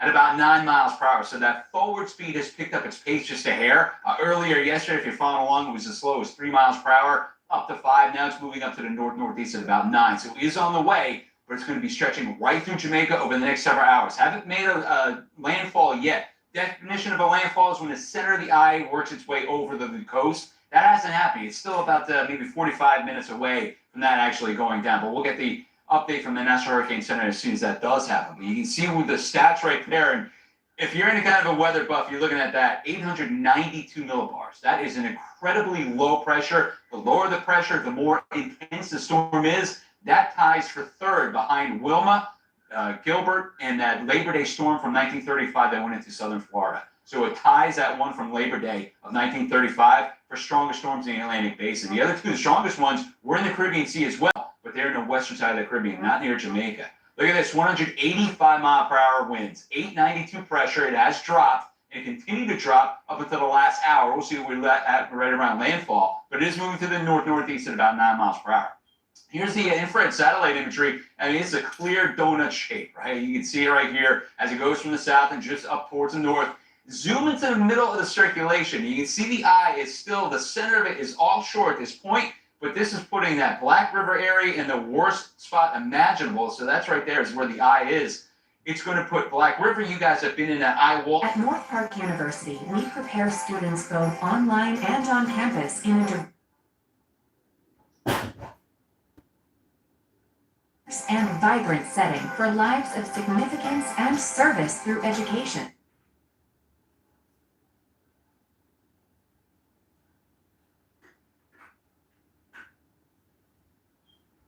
Southeast Bahamas is going to take a big shot by tomorrow afternoon also, but not quite what Jamaica is seeing. Right now, Jamaica has the most powerful storm on the planet so far this year, bearing down on them. You're talking 185 mile per hour winds at the moment.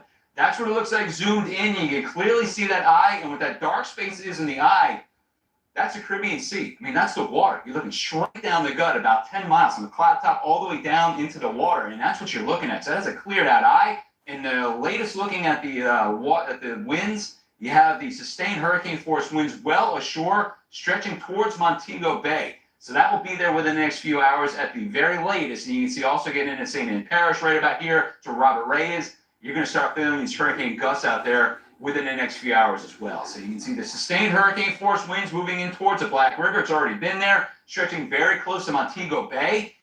Those are strong winds. You're talking when you get closer to the core, closer to the eye wall. That's where you have the 185 mile per hour winds. Now, when you go up the mountains a little bit more, those winds are going to be even stronger.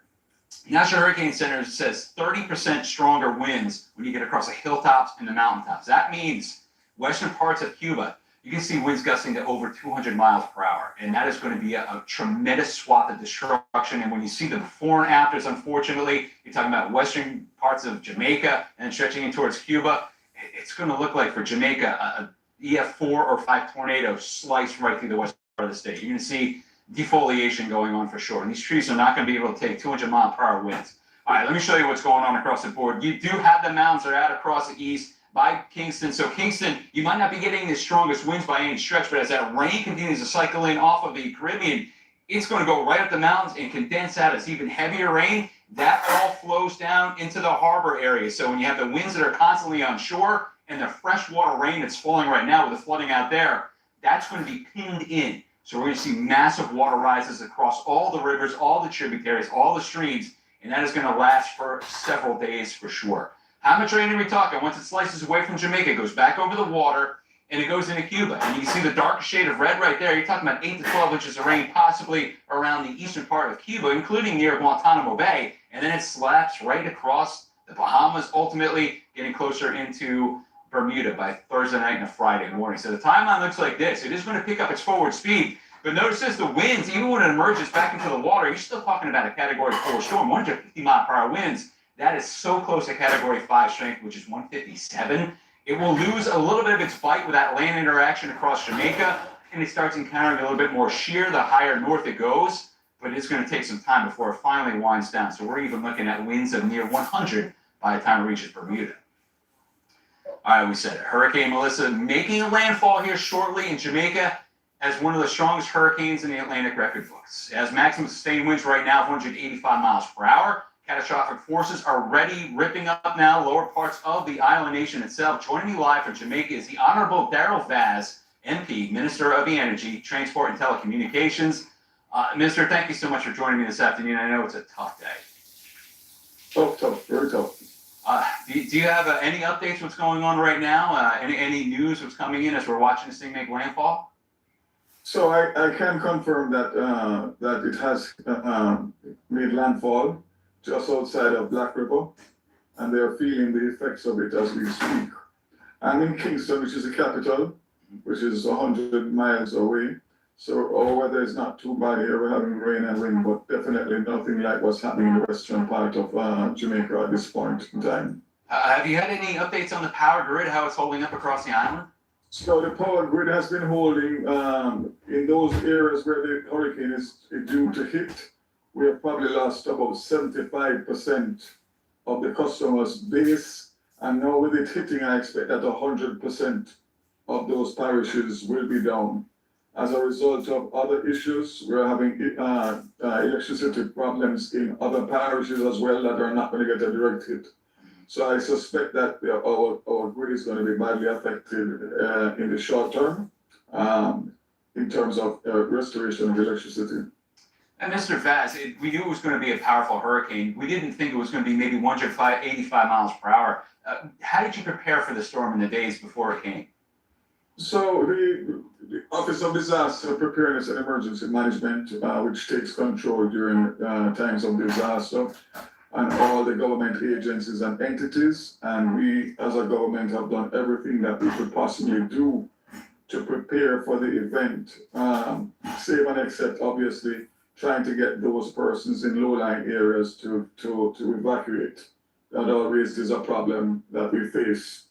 So as of this point in time, we are as ready as we can be and into now the recovery phase of the post-hurricane. But it's going to be a long day and a long night and a long few days. I'm hoping that we'll be able to get the Norman Manley International Airport, which is in Kingston, up to accept relief flights as early as Thursday. I know there's a lot of people who want to help, so you can stay tuned for that to know exactly when we'll be open. And of course, we look forward to all the assistance from our brother and sister countries across the world. Yeah, and I'm looking at the western part of the country right now getting the brunt of it as we speak. We're talking about this Category 5 moving in with 185 mile per hour winds. Once this thing begins to peel away, how are you going to get the information as to who needs the most supplies first? Well, as I said, we do have the Office of Disaster Preparedness, and we have shelters all around Jamaica, and we have satellite communication. So when it's possible, I think the biggest challenge that we'll have is actually getting into those areas by road, because we expect our infrastructure to be badly damaged. So it's going to be a lot of airlift in the immediate response to try and get supplies into those areas, medical supplies, food supplies, and whatever other supplies that we will be called on to provide. But it's going to be a very difficult period for Jamaica and for Jamaicans, as nobody can prepare for a Cat 5, and there's very little, if any, structure that can sustain a Category 5. Whether it is block and steel, whatever it is, it just doesn't have the capacity. So we expect major devastation of infrastructure and of life and livelihood. No, you're right. I mean, you cannot prepare for a Category 5 of this magnitude. There's no question. But let's talk about real quickly Jamaica, the population. Where is the population in the country mostly concentrated? Is it the west side or the east side of the country? Thankfully, it's the east side. Between Kingston, St. Catherine, and Portmore, we probably have 1.5 million out of 3 million people. And that's the eastern end of the island that's getting the least effect of the hurricane. Kingston is also the epicenter. It's the capital, and it's where everything happens in terms of business and commerce, etc.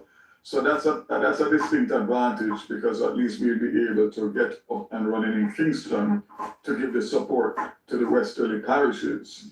But again, it is going to be a long road to full recovery. But the government is committed. We have made provisions. We have limited insurance, obviously, catastrophe insurance. So we'll be able to start with the recovery immediately. And I'm sure that, as I said, our friendly countries around the world will help us with the assets and the relief that we will need to sustain the population during this period of time.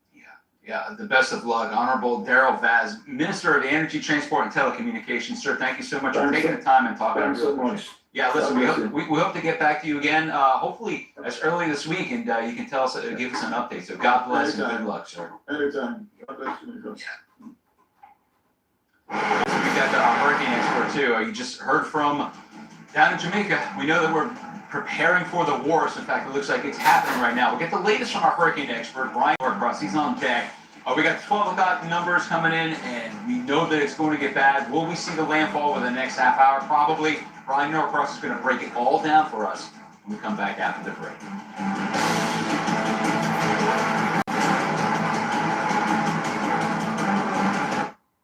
An important message for Americans ages 50 to 85.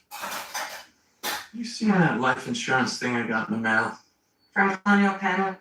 Yeah, that's it. It's over there. The recycle bin. I sent for this. You're buying life insurance now? Have you been to the grocery store lately? The last thing they need is another bill. That's exactly why we need life insurance. If something happens to either of us, those bills won't go away. Life insurance can help pay them. Funeral costs too. Take a look at this. It costs pennies a day. That's right. Rates for Colonial Penn Life Insurance start at $9.95 a month. That's 35 cents a day. And this is one bill you know will never go up. A lifetime rate lock guarantees it. Your rate is guaranteed, and so is your acceptance. That makes applying quick and easy. There are no medical questions, no physical exam. Since you can't be turned down, we don't ask about your health. And this is lifetime coverage. It never expires. Just pay your bill, and it's yours to keep for as long as you'd like. This is the application. There's nothing to it. No health questions. What's this? Free beneficiary planner. When we fill it out, all our important information and final wishes will be in one place. The kids will appreciate that. Call for more information and your free gift today. Read how easy it is to get life insurance from Colonial Penn. Even if you have pre-existing conditions or a fixed income, it's easy and risk-free. Every policy we issue comes with a 30-day money-back guarantee. Call now to learn more. You have nothing to lose. Call 1-800-248-2839 for free information and a free beneficiary planner. That's 1-800-248-2839. There's no obligation. 1-800-248-2839. Call now. Is your shower trying to tell you something? Is getting in and out of the bathtub becoming a safety concern? Are you worried about the Mom, what do hot sandwiches come from? So when our bread, meat, and cheese come together in our 500-degree ovens, they fall in love. About a minute or so later, out comes a delicious rack sandwich. Potbelly, we bring the hot. You get it, right? payment for up to Thank 1 you year? guys so much for tuning in. Thanks for the praying hands. We appreciate you so much. Yes, it's a very tough time right now. Just knowing your family are in this thing and you can't reach them. This is the only communication I have is to watch it online. That's it, because their phones, the internets are down, so they can't get no call, because we usually be calling like WhatsApp. So now, it's kind of rough now. They say like the cell phone system is messed up. So guys, thank you so much for the praying hands. Oops. What did I do? Fucking mother song. Amen. Religion. Oops, what did I do? I missed. 1 second. Let me get back to where I was. What I had was good. Let me see. It's a bit on Jamaica. Let me see. Prime time. Okay, I guess I have to try this one. I think this was the one. Yeah, I think this was the one I was watching. Yes, that's the one I was watching. That's how I get to see and hear what's going on. Yeah, this is as strong a hurricane as you're likely to ever see. So We're going, thanks for the praying and we're hands. measured Continue to pray, one storm please. stronger. Thank That was you. Hurricane Allen in 1980 at its peak, and it was not making landfall at that time. The only storm in recent time to be at this intensity was Hurricane Dorian, which did make landfall there in Great Abaco in the northwestern Bahamas, 2019. But the difference between the Bahamas and Jamaica is that Jamaica has mountains which aggravate the problem of the wind. First of all, up in the mountains because the winds are higher. It's 185 down at the surface of the Caribbean. It's up to 250 up at sort of mountain level where there are some towns up there. So, I mean, this is a tornado is what this is, 30-mile wide, EF5 maximum strength tornado that's going to come in here and move across this island. So there you see the 185. Again, that's at the surface of the Caribbean, 892 pressure. Wow. There's only been very few storms like that on one hand that are down in that pressure range that we've measured. Obviously, distant past, we don't really know these things, although the 892 in the 1935 hurricane in the Keys was actually measured in the Keys. That was a landfall measurement on the ground, kind of measurement by a captain, sea captain there, and northeast at 9. It is slowly accelerating, and it will continue to do that. Looking close up, the question is, when is it going to make landfall? Well, it makes landfall when the whole disk gets over the island, but I want you to look at the eye, and doesn't it look like the eye is shrinking just right now, just as it's getting near the coast? Now, sometimes that happens, and the reason is that the wind comes around like this, and then it hits the land and it gets deflected in because of the friction of the land. That may be what's going on there. Sometimes we get intensification right at the coastline. We also see, though, that we're finally getting some disruption from the land. Look at the core of it here. Look at this. See how it's kind of fragmenting some? That's some disruption. Weaken pretty soon, but it's not going to weaken quickly. though. And here we have the visible picture. We're just looking down, just as if we were looking from space down into the eye. You can see swirling around there. There are little vortices in the eye swirling around. And the question is, when will that eye at the center get over the coast? Because it's kind of wobbled to the north here, which is a horrible thing, by the way, for Black River. You can see with the winds coming around like this, that's going to pile the water right into Black River, Treasure Beach, this whole coastline here in St. Elizabeth Parish, there in Jamaica, and maybe even up to Westmoreland Parish, which is where the grill is there on the west coast. All right, so there's where it is very, very close to landfall, unless it wobbles again to the left, so it goes parallel, probably within the next hour or so. The National Hurricane Center thinking that it will maintain Category 5 status across Jamaica here, even though there are mountains, it's moving along at a pretty good clip. And this kind of annular hurricane is like a perfect donut, is a bit resistant to breaking up. So we'll see whether it does that. But in any case, it moves away so that by 8 p.m. tonight, the tropical storm force winds, or the hurricane force gusts, are leaving the north coast about 8 p.m. And then we have just tropical storm force winds over the island in places. Remember, because of the mountains, you don't have uniform winds. It's not like a flat place like Florida or the Bahamas or something. Here, the mountains protect some areas, enhance other areas. So the idea is that later this evening, winds are dying down. And then it's pretty much gone overnight. And if they have any With ComEd's Business Energy Analyzer, it's never been easier to identify energy savings opportunities. Probably have to wait till tomorrow morning because odds are there's going to be widespread outages across the country. And take a look at this. The rain forecasts have actually decreased a bit in some places, but remember, it's not the rain falling at the coast as much as it is the rain falling in the mountains. And we still have this bullseye here north of Mandeville in those mountains, another bullseye kind of over here, outside of Kingston, and some over here by Montego Bay, because the higher mountains catch the moisture, cause more rain, and then all that water's got to come downhill. So this area in the western part of the country especially, but we've already seen the water raging through metropolitan Kingston in the Spanish Town area, so we know the water's already coming to the lower elevations. And here's that Black River. Now remember, it looks like the center of the storm is going to the left of Black River, which is the bad side for them. The wind is coming around like this, pushing water into this bay here like this, and then it's raining up on these mountains here, and the water comes down here, and you can make out there's a channel there. See this higher elevation here? In this area here, there's a channel that comes down. So the rain comes in like this into the Black River, and then this kind of a nature area over here. So this is going to be just very, very bad, with water coming this way and water going that way in this area. As a matter of fact, if there were just storm surge, the water would go way into this area here, according to the National Hurricane Center's analysis.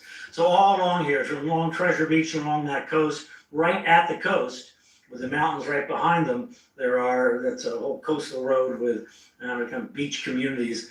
Treasure Beach is sort of a resort area in that part of Jamaica.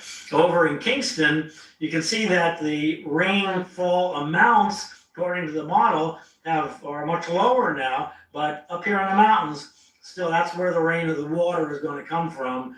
And this right here is the drainage area for Kingston. So it comes down and it goes into this drainage area from a variety of directions. And so how will that all handle the rain coming out of the mountains? That isn't all going to come today. The storm may be gone today, but the rain is going to take time. So what kind of flooding there is going to be in Kingston, we may not know for a while until that water gets downhill. All right, the storm surge, I talked about that in this area, Black River, with the wind coming in like this. Hurricane Center forecasting up to 13 feet of high tide. Let me see, tide is, well, we're kind of at mid-tide now, so it won't be maximum high tide, but there isn't a big tide swing in this area, so tremendous storm surge here in St. Elizabeth Parish. There in southwestern Jamaica, and up to 4 feet up here around Montego Bay and to the east as the storm goes by and the winds come around from the north. Now the airport in Montego Bay is right on the water, so if they get the full 4 feet, there's a berm there, and I don't know, it's going to be close to getting the water into that airport and over that runway or not, and whether that berm can hold it. But in any case, obviously everybody in Montego Bay needs to be hunkered down and through this evening at the very least. All right, looking ahead, we have hurricane warnings in effect for the central and southeastern Bahamas and also for eastern Cuba. This is going to be a very hard hit in Cuba here. Santiago de Cuba is the second biggest city in Cuba. It's a big metropolitan area there. And then, of course, Guantanamo Bay over here. You see Guantanamo Bay right there, actually. And Holguin up here is also a significant city. So this is going to be very bad for the Cubans, even with it being down, estimated at Category 3 at the time that it comes through there. And then moving through the Bahamas as a 2 or a 3. This is going to be this evening, and so that's going to be reasonably hard hit in here. The Bahamians are pretty good at this, but the southeastern Bahamas is just going to have to deal with this, and everybody's going to have to get to higher ground on the islands. These islands have higher ground. That's a good thing. All right, then Bermuda is down the line. It looks like late Thursday into early Friday in Bermuda. They'll know the storm is going by because it's going to grow in size when it gets there. Whether they get the core of it, that's another thing. It's be a little unlucky be on a little tiny island and get hit by a fairly small corridor hurricane. But it's not out of the question. So Bob, this really an historic event that we're witnessing here in Jamaica. Just feel for our Jamaican friends what they're going to confront when the sun comes up tomorrow morning. Yeah, are you getting the same feeling you did in like Hurricane Andrew, Hurricane Dorian? Is that still hitting you right in the gut with this one?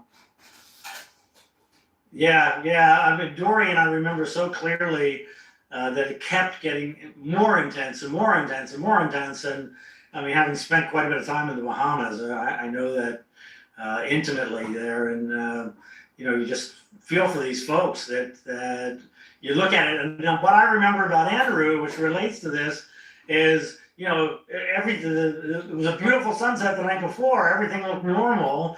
And I remember thinking, okay, nothing is going to look like this tomorrow when the sun comes back up. I remember that very well that Sunday. I think I said that on TV, to look around, because this is not what you're going to see when we get sunrise tomorrow. Wow, incredible. And way to put it in perspective too, Brian. We appreciate it. Brian Norcross, our hurricane specialist, talking about Melissa, a huge storm, powerful one. Thank you, Brian.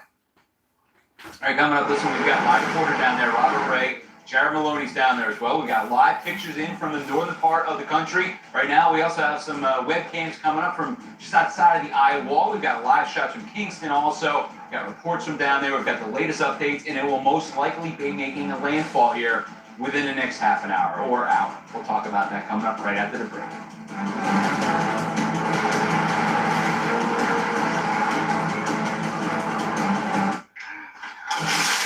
What should we do? I'm going to CashNetUSA.com. I can apply in minutes, and if approved, we can have the money as soon as the same business day. Go to CashNetUSA.com to apply for the money you need. Are you getting the most from your Medicare plan? It's overwhelming, actually. Really confusing. There was always a struggle for us trying to narrow it down. With Matchfinder by eHealth, it's easy to see if you could get more coverage for less money. So we invited people to give it a try. This is the first time I've been able to see the major plans side by side. Put your doctors in, put your prescriptions in. I'd like to add a doctor. Oh, and there he is. Yeah, that's a good deal right there. I'm all about saving money. See if you could get more for less with the new Medicare plan. Go to eHealth.com and try Matchfinder. Compare your current plan to new 2026 plans from the nation's top insurance companies. Enter your doctors and prescriptions and choose from plans ranked for you by cost, coverage, and satisfaction. Or call this number to compare plans with the help of an eHealth advisor. They're paid the same no matter which Medicare Advantage plan you choose. Thanks for calling eHealth. How can I help you today? One thing I'm looking for is lowering prescription costs. Awesome. We can do this together. This looks like this is going to be pretty cost effective for your prescriptions. So you're saving money across the board while also increasing your benefits. What do you think? All right, sounds good. Thank you. That was amazing. I mean, it's a great plan. How was that? It was easy. And would you recommend this to other folks? Heck yeah, if they're paying high prices like I am now, well, let me tell you, go to these guys. Call this number for your Medicare plan comparison or get started at eHealth.com. Either way, it's always a free service. They weren't pushing just one plan. They're going to look for what's perfect for you. It's going to save me close to about $400 or $500 a year. Matchfinder, that's the greatest idea I've seen in a long time. The fact that it was free makes it a whole lot better. Call 1-800-835-1694 to compare Medicare plans in your area or visit eHealth.com. eHealth, your Medicare matchmaker. Payroll's running, state registration added, team's growing. Hi there. Hi. I'm you, but with more gusto. You look so relaxed. Benefits, payroll, done. And we signed that lease in New Jersey. Am I seeing double? Just me. Us, but with teams in 2 states. So I don't need stronger glasses. Yeah, you do. Check your pocket. Magic. Get crystal clear payroll and choose a future with gusto. How'd you do that? We need some help. I know. I'm going to CashNetUSA.com. And if approved, we can have the money in our account as soon as the same business day. Go to CashNetUSA.com to apply for the money you need. Tracking Melissa right now, live look right here from St. Ann Parish, the northern side of Jamaica. That's where Robert Ray is. This rain's been steady, and that's going to be the case for the next few hours. The winds are going to start picking up, and once the winds get very strong, we're going to have him go for cover. So that'll be later on this afternoon. But that's what it looks like right there in St. Ann Parish. Now, this is the satellite imagery, and it's one of the most intense storms to ever make landfall. And it's as simple as that. We're looking at this storm right here with 982 millibar pressure. That ties for third on the all-time list for the Atlantic Basin. That ties with a Labor Day storm from 1935. The only two storms that were stronger was Wilma. That's that was lower than 880. It was 890. It's lower than that. And you thought Wilma was 882. Gilbert was 888. So the lower the pressure, the more intense the storm is. So Gilbert, I mean, that was also in the Caribbean when it made that 888. That's pretty amazing. But this is what it looks like right now. 185 mile per hour winds. It's still tough to tell you that, but this is what it looks like over the last few hours. Not much of a change. In fact, now it looks like the eye is beginning to shrink just a little bit. Brian Norcross has pointed that out. We show you satellite imagery, and this is what it looks like as the whole entire path moves up towards the north. A little land interaction is going to buzz it down just a hair. But by the time it reaches Inakiba overnight tonight, you're still looking at a major hurricane as a possibility. There's the satellite imagery, and once the center of the eye makes its way across the coast, which is going to be here shortly, that's when it's officially made landfall. But they're already getting the worst part of the storm in Jamaica. In fact, it's been like this for the last 3 hours now as that eye wall has moved in. So the most intense part of the storm is around that ring. It's the eye wall itself. When you get across that circle right there in the blue,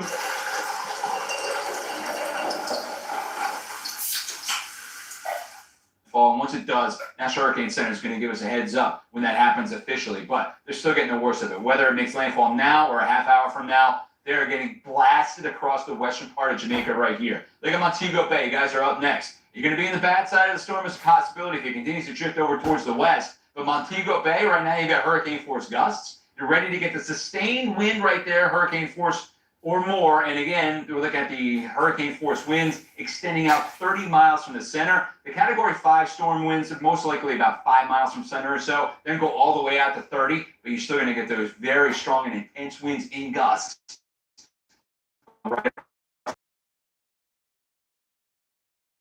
Gusts out there around mornings, areas that are shaded in pink. Let me tilt that and show you what it looks like when you're watching the terrain. The wind goes right up the mountains right there, and those peaks north of Kingston, they top out over 7,000 feet. So that's going to add more rain. That rain is all going to start flowing down towards the sea, but it's not going to be able to exit until that storm surge pulls away.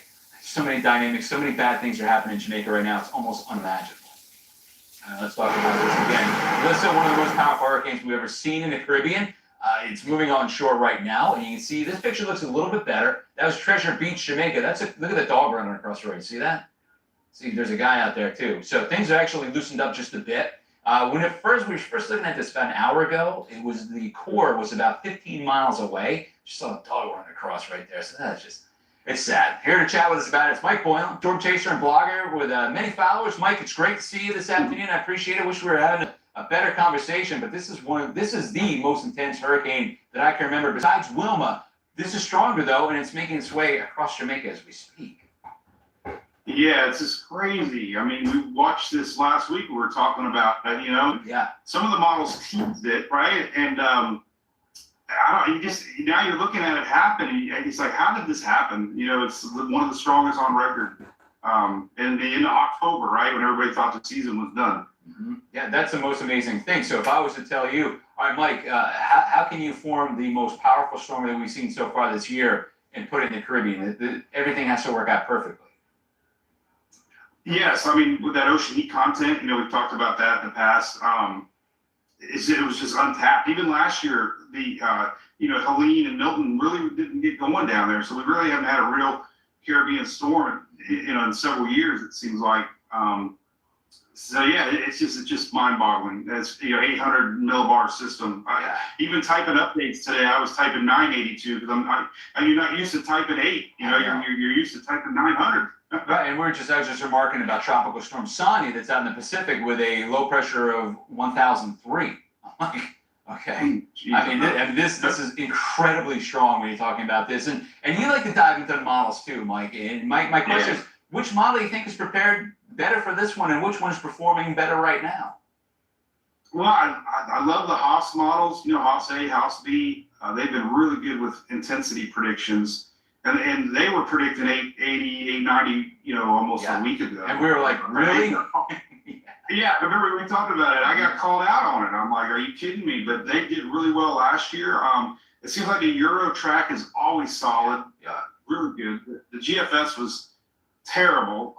It was going over Hispaniola, and the UK was like going over the Yucatan. So it's disappointing that two of the top models we used to use, it makes it frustrating. That's why we got to take a blend of models. And overall, I think the track was pretty on point. It's just sad looking at the maps. I was Googling that area and, seeing some of these videos popping, online and just what folks must be going through. Because we know what a Cat 5 is like. I mean, we've seen the destruction afterwards. So what's happening right now. And it's just, it's going to be a nightmare for these folks. And then, like you mentioned, it's going across the island and it's not going to lose much punch. And when it emerges, we're going to have, wraparound bands hitting the northwest side.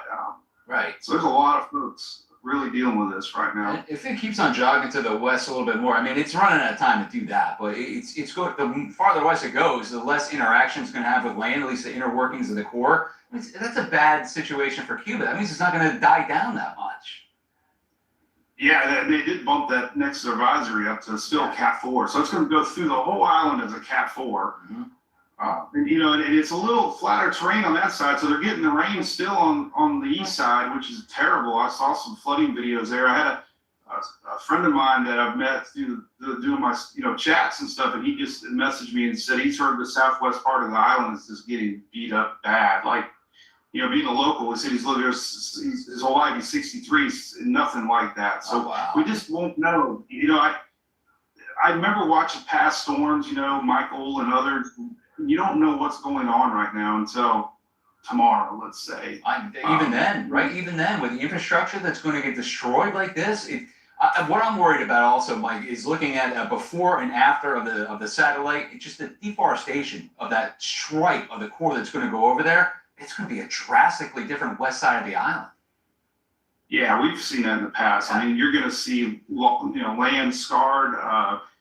And to see a storm like this with the lightning, this morning, just never lose that warmth. Broke a record, right, for the most intact eye ever. And it's just the worst case scenario for anybody. And the good news I told people on my little chat this morning.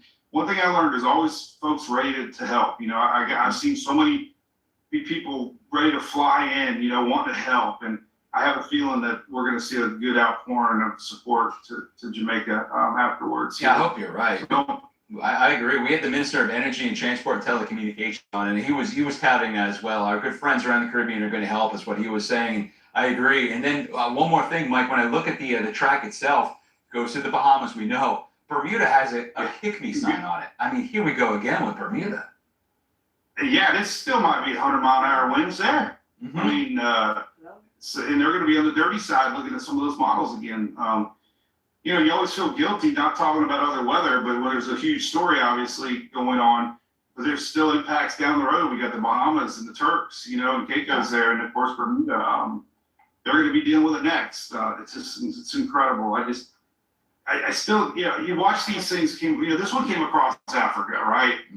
It was a wave. We were talking about 2 weeks, and here we are. It's like, I can't believe what we're looking at right now on satellite. The fact that it held together as a tropical wave, went all the way through the NDR, didn't develop until it got to the untapped Caribbean. You're right. We've been watching this wave, this batch of energy now for 2 weeks, and it's incredible. We're going to be watching it for another 4 to 5 days before it finally peels on out of here and falls apart across the northern Atlantic.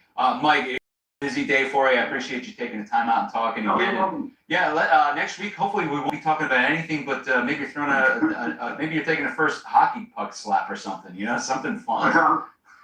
Yeah, I was teasing going up to Gatlinburg. There was supposed to be a little bit of mountain snow. Yes. But a couple of buddies of mine that have planes, I might be jumping on one of those and flying and helping with some of the recovery. So might be sharing some of that with you. We'll see. Anything I can do to help. But the one thing I want to point to that I saw the NHC started talking about this was the elevation winds. You know, we saw that with Helene, you know, and I flew over the Appalachians after Helene and just seeing those trees down, you know, they didn't have surface winds. It was that upper level winds, and this is what they're going to be experiencing here. So I'm really curious, even though the hurricane winds didn't like reach as far as they say, I'm really curious the upper elevation, if they really get beat up more than they thought. Yeah, I mean, it's the scar on this land right there with the trees coming down. It's going to be a scar for at least a decade. We'll talk about that again next week, Mike. Mike, always great to talk to you, my friend, and you can check him out, Mike Boyle, and the weather page. Mike's weather page, good stuff, Mike.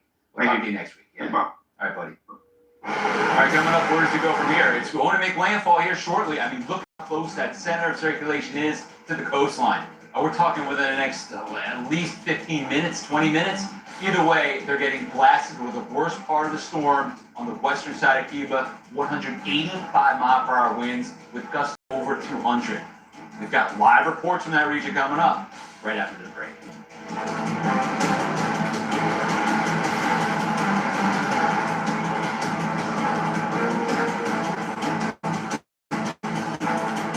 I'm Jonathan Lawson, here to tell you about life insurance through the Colonial Penn program. If you're age 50 to 85 and looking to buy life insurance on a fixed budget, remember the 3 Ps. The 3 what? The 3 Ps. What are the 3 Ps? The 3 Ps of life insurance on a fixed budget are price, price, and price. A price you can afford, a price that can't increase, and a price that fits your budget. I'm 54 and was a smoker, but quit. What's my price?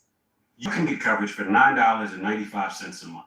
I'm 65, retired, and take medications. What's my price? Also $9.95 a month. I just turned 80 and I'm on a fixed income. What's my price? $9.95 a month for you too. If you're age 50 to 85, call now about the #1 most popular whole life insurance plan available through the Colonial Penn program. Options start at $9.95 a month. That's less than 35 cents a day. You cannot be turned down because of your health.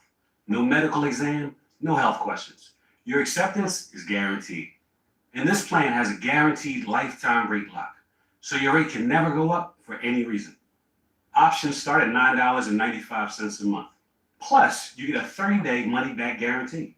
So call now for free information, and you'll also get this free beneficiary plan.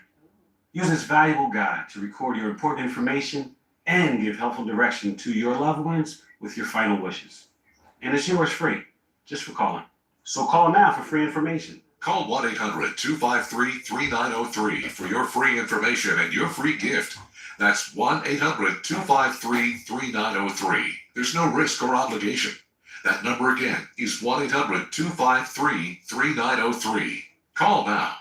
Is your shower trying to tell you something? Is getting in and out of the bathtub becoming a safety concern? Are you worried about the cost of a bathroom remodel that could go on for weeks and weeks? Well, now you can have a gorgeous new bath or shower with a one-day jacuzzi bath remodel that's safer at a price you can afford. We're waiving all installation costs and postponing all payments for up to 1 year. Oh my gosh, it is beautiful. Oh. From soft close shower doors and adjustable shower heads to features like grab bars and... Looking for a fresh dessert experience? All it takes is a tap, tap, smash. The made-from-scratch chocolate piñata. Only at Uncle Julio's. Costs and offering no interest and no payments for up to 1 year. Go to jacuzzibathremodel.com or call 800-384-4402. Call now. Standing in the rain, panicking, people being turned away, and the lady was yelling out, I was in Katrina, I don't want to experience that again. Yeah, I was up in Montego Bay. That was early this morning on Weather Command. Hurricane Melissa marching through the all-time record books for the Atlantic as it slams into Jamaica right now. The worst part of the storm is on that country. It's one of the most intense hurricanes we have seen in the Atlantic, and it's been gaining strength ever since the last few days. It's been gaining strength as it makes its approach to the land. Western Jamaica taking the direct hit as we speak. We're talking about winds of over 185 miles per hour in gusts. Talking about a lot of rain, as much as 40 inches, and a storm surge of about 13 feet. We're tracking it all for you right now. going on, everybody? Thanks for joining us again. I'm meteorologist Bob Van Dillen, joined with Ian Oliver. Good to see you, Ian. You too. Another meteorologist on here. This is like our Super Bowl. I hate to even see it, though. This would be a beautiful storm if it wasn't over land affecting so many people. Bro, we had a couple of these already this season. Sure have. Cat 5s in places that you'd like to see them, not over open water. Right. This is a whole different set of circumstances, and if it hasn't happened yet, it's the NHC that'll call it. Yeah. We're moments away from an official landfall. From landfall. And the landfall, again, is when the center of the eye works its way over. So the eye wall has been already pounding into the lower part of that country for the last 3 hours now. Yeah, I'm actually keeping an eye on my phone here because refreshing. I've got the notifications turned on, so when it comes in from the NHC, it'll pop up on our alert system too. We'll know about it. I mean, at this point, it's just academic. Yeah. I mean, the winds are already 185. It doesn't get worse than that. I think if they weren't going to call landfall, we'd probably have the bulletin already. Right. So I'm wondering if that's what's holding things up a second here for the top of the hour. But reading some of these bulletins, discussions they've put out so far today, Bob, it reads like the Storm Prediction Center putting out like a tornado emergency. Exactly. It put as many walls between you and the outside as possible. It's terrifying. Yeah, it really is. And complete structural failure. Yeah, if you're in that core. Effectively, the messaging is the same because the circumstance is the same. This is like a giant tornado moving on shore in Jamaica. And that was the point that that Brian Norcross just made too. So we got reporters out there. We got Fox Weather meteorologists, and we got Jared Maloney out there. We've got our guy Robert Ray right now in the field. You can see him. Robert, you've been here. The rain has been picking up. The windshield itself, now it looks to us like it's ready, almost on landfall right now. Yeah. Center circulation coming short. Those winds for you are going to start going downhill here shortly. Yeah, we were just talking about that. As rain, another band comes in here. Breezy conditions, but nothing significant. But yes, you're right about the winds. We have been reporting, since before dawn here, and it's been an ebb and flow, which is the normal standard MO for a hurricane before it does make a landfall. But indeed, I think what we're going to experience here in the coming hours will be nothing short of remarkable, and certainly what folks are experiencing, if there are people that were not able to get out of Southwest Jamaica, what they're experiencing right now is probably the scariest thing in their entire life. Excuse me. Pardon me, guys. And so what we are expecting here in the north central part of Jamaica is a lot of wind, heavy winds, well over 100-mile-an-hour wind gusts, and these rains to continue and get worse and more intense as the system does make that landfall and then moves up and comes in. And Jared actually is about to tell me something right now. Jared. We do have landfall. Jared just said, you guys can confirm that. I assume we have landfall, according to Jared Maloney behind the camera right now, who just shouted that out. By the way, our team is inside of a very well built structure here in St. Anne Parish, tucked into a garage. We have been showing that earlier today, and we'll try to show that again as situation deteriorates. But what I was saying earlier, gentlemen, is, okay, we are about 50 miles to the east of Montego Bay, and where all those resorts are, so many people. And we got official word, actually, from the tourism minister and his people that there are 25,000 visitors in Jamaica right now. That's a lot of people that couldn't get out of the airports before all of this started to happen this weekend. And so they're very concerned, and they're telling us that they are making sure that the priority is that everyone is safe in those resorts. But certainly with these winds and this activity about to head up into Jamaica and into Montego, there's going to be major issues. Boy, this is a pretty good gust that we got here right now with some blowing, driving rain. As a matter of fact, I think it's blowing into the garage that the team is in right now, unfortunately. And so we are expecting mass power outages. We have up to 40% of the island right now with no power and mobile service as far as data, cell phones. Last update 2 hours ago was 25% of comms were already down. So flying debris. Whatever you do it for less at Harbor Freight. Because of power poles that fall or houses or other structures that are ripped apart. And so getting around is going to be difficult. But I can tell you, I mean, we're going to feel the impacts of this for hours and hours to come, well into the dark of night. I just hope that we can keep our communications so we can continue to broadcast and hit the Fox Weather stream and all the Fox Media platforms for all this information. So we've got a degradation already, guys. It's just the beginning. And Jamaica is as prepared as they can be. But what country could be prepared for 185 mile an hour winds and a historic hurricane? Not many. In fact, not any. Not even in the United States. That was near New Hope, Jamaica at 1 p.m. That was our landfall made by the National Hurricane Center. New Hope, Jamaica. New Hope, Jamaica. And guys, you know what's so terrifying is the fact that there is a possibility that as it comes up and, wobbles to the east as expected, more toward Montego and where we're at in St. Anne Parish, there is a possibility that when it exits Jamaica, about 65 miles north to south, it's going to be heading south to north, then it's still a Category 5. Yeah. This system does not cease to surprise. Anything it does, I said it yesterday, I don't trust Hurricane Melissa at all. Any move she makes will not surprise me.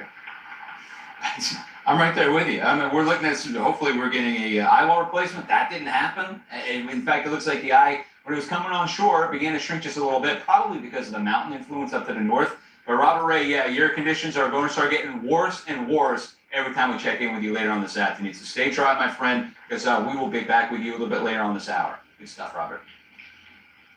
Yeah, not only has the ERC not taken place, but this thing jogged to the left a little bit, stayed over water longer, super warm water, which has been fueling this. Right. And to Robert's point, I mean, you could shave 25 miles per hour off the maximum sustained winds and still be a 5 as this comes off Jamaica. The amazing part, and the other thing that's amazing, the higher up you go in elevation, the less interaction you have with any kind of friction, the winds pick up in speed. 20-30% easily. We're making 240, 250 mile per hour winds on the hilltops. That's the EF5 equivalent that we've been talking about. I mean, the strongest tornadoes ever, 300 miles per hour. Yeah. This is just shy of that, but it's mega.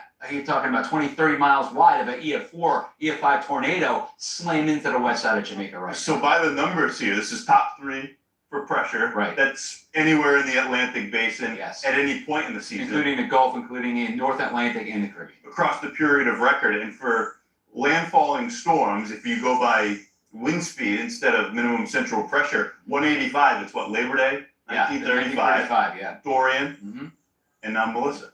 Amazing. And by the way, Gilbert and Wilma, they were both in the Western Caribbean when that occurred. Right. Which is generally speaking, this time of year, the hottest water on the That's planet. the sweet spot. It really is. And then you had the fact that we didn't have any shear. And you're looking at this, the track of this new Melissa.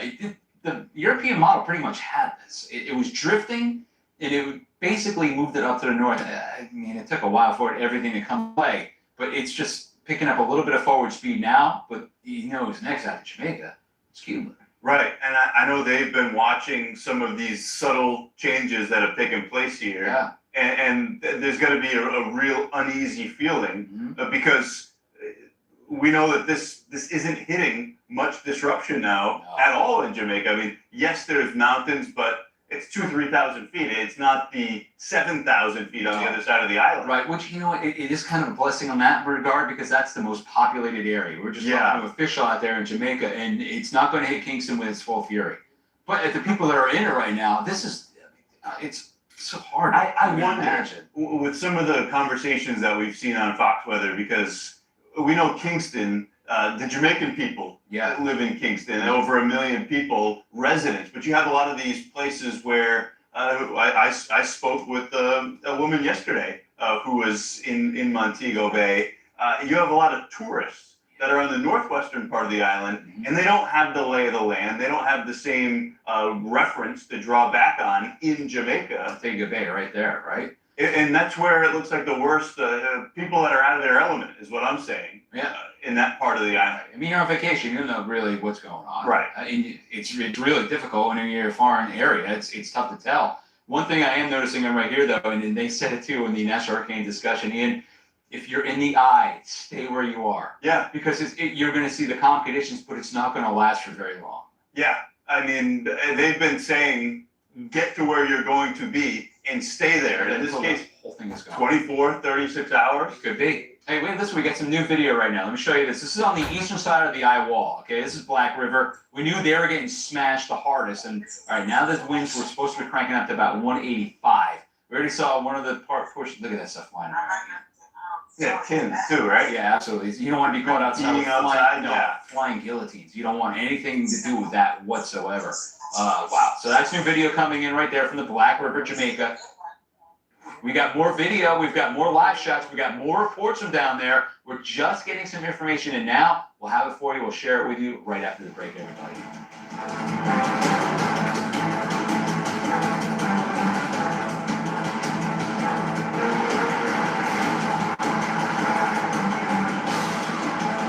Are you getting the most from your Medicare plan? It's overwhelming, actually. Really confusing.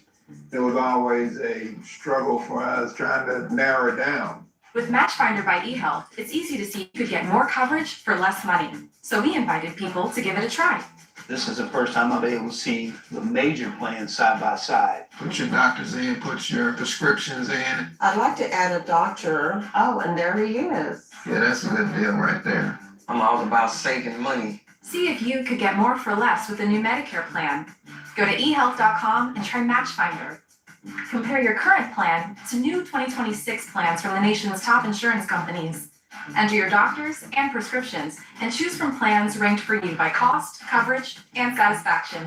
Or call this number to compare plans with the help of an eHealth advisor. They're paid the same no matter which Medicare Advantage plan you choose. Thanks for calling eHealth. How can I help you today? One thing I'm looking for is lowering prescription costs. Awesome. We can do this together. This looks like this is going to be pretty cost effective for your prescriptions. So you're saving money across the board while also increasing your benefits. What do you think? All right, sounds good. Thank you. That was amazing. I mean, it's a great plan. How was that? It was easy. And would you recommend this to other folks? Heck yeah, if they're paying high prices like I am now. Well, let me tell you, go to these guys. Call this number for your Medicare plan comparison or get started at eHealth.com. Either way, it's always a free service. They weren't pushing just one plan. They're going to look for what's perfect for you. It's going to save me close to about $400 or $500 a year. Matchfinder, that's the greatest idea I've seen in a long time. The fact that it was free makes it a whole lot better. Call 1-800-835-1694 to compare Medicare plans in your area or visit eHealth.com. eHealth, your Medicare matchmaker. Test failed, added benefits, just gotta pay myself. Nice. Hi. I'm you, with more gusto. You look so relaxed. Things have been great. My hair's growing back. Yeah. Team's taking a new flow. Team? It's just me. Nope. We hired our first employee. Correction. Team of 4. Correction. Team of 7. Dang. It's beautiful. Grow your business with gusto. This is the story of the one who knows half-baked preparation leads to downtime that can bring the whole workday to a standstill. That's why she relies on Grainger. With professional-grade products and next-day delivery, Grainger helps ensure her team, and a whole lot of donuts, make every day a little sweeter. Call clickgrainger.com or just stop by. Grainger, for the ones who get it done.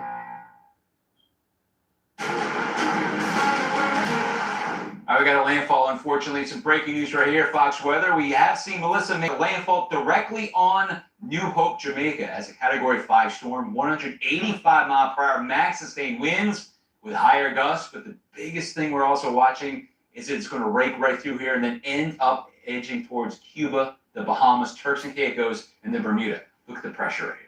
Yeah.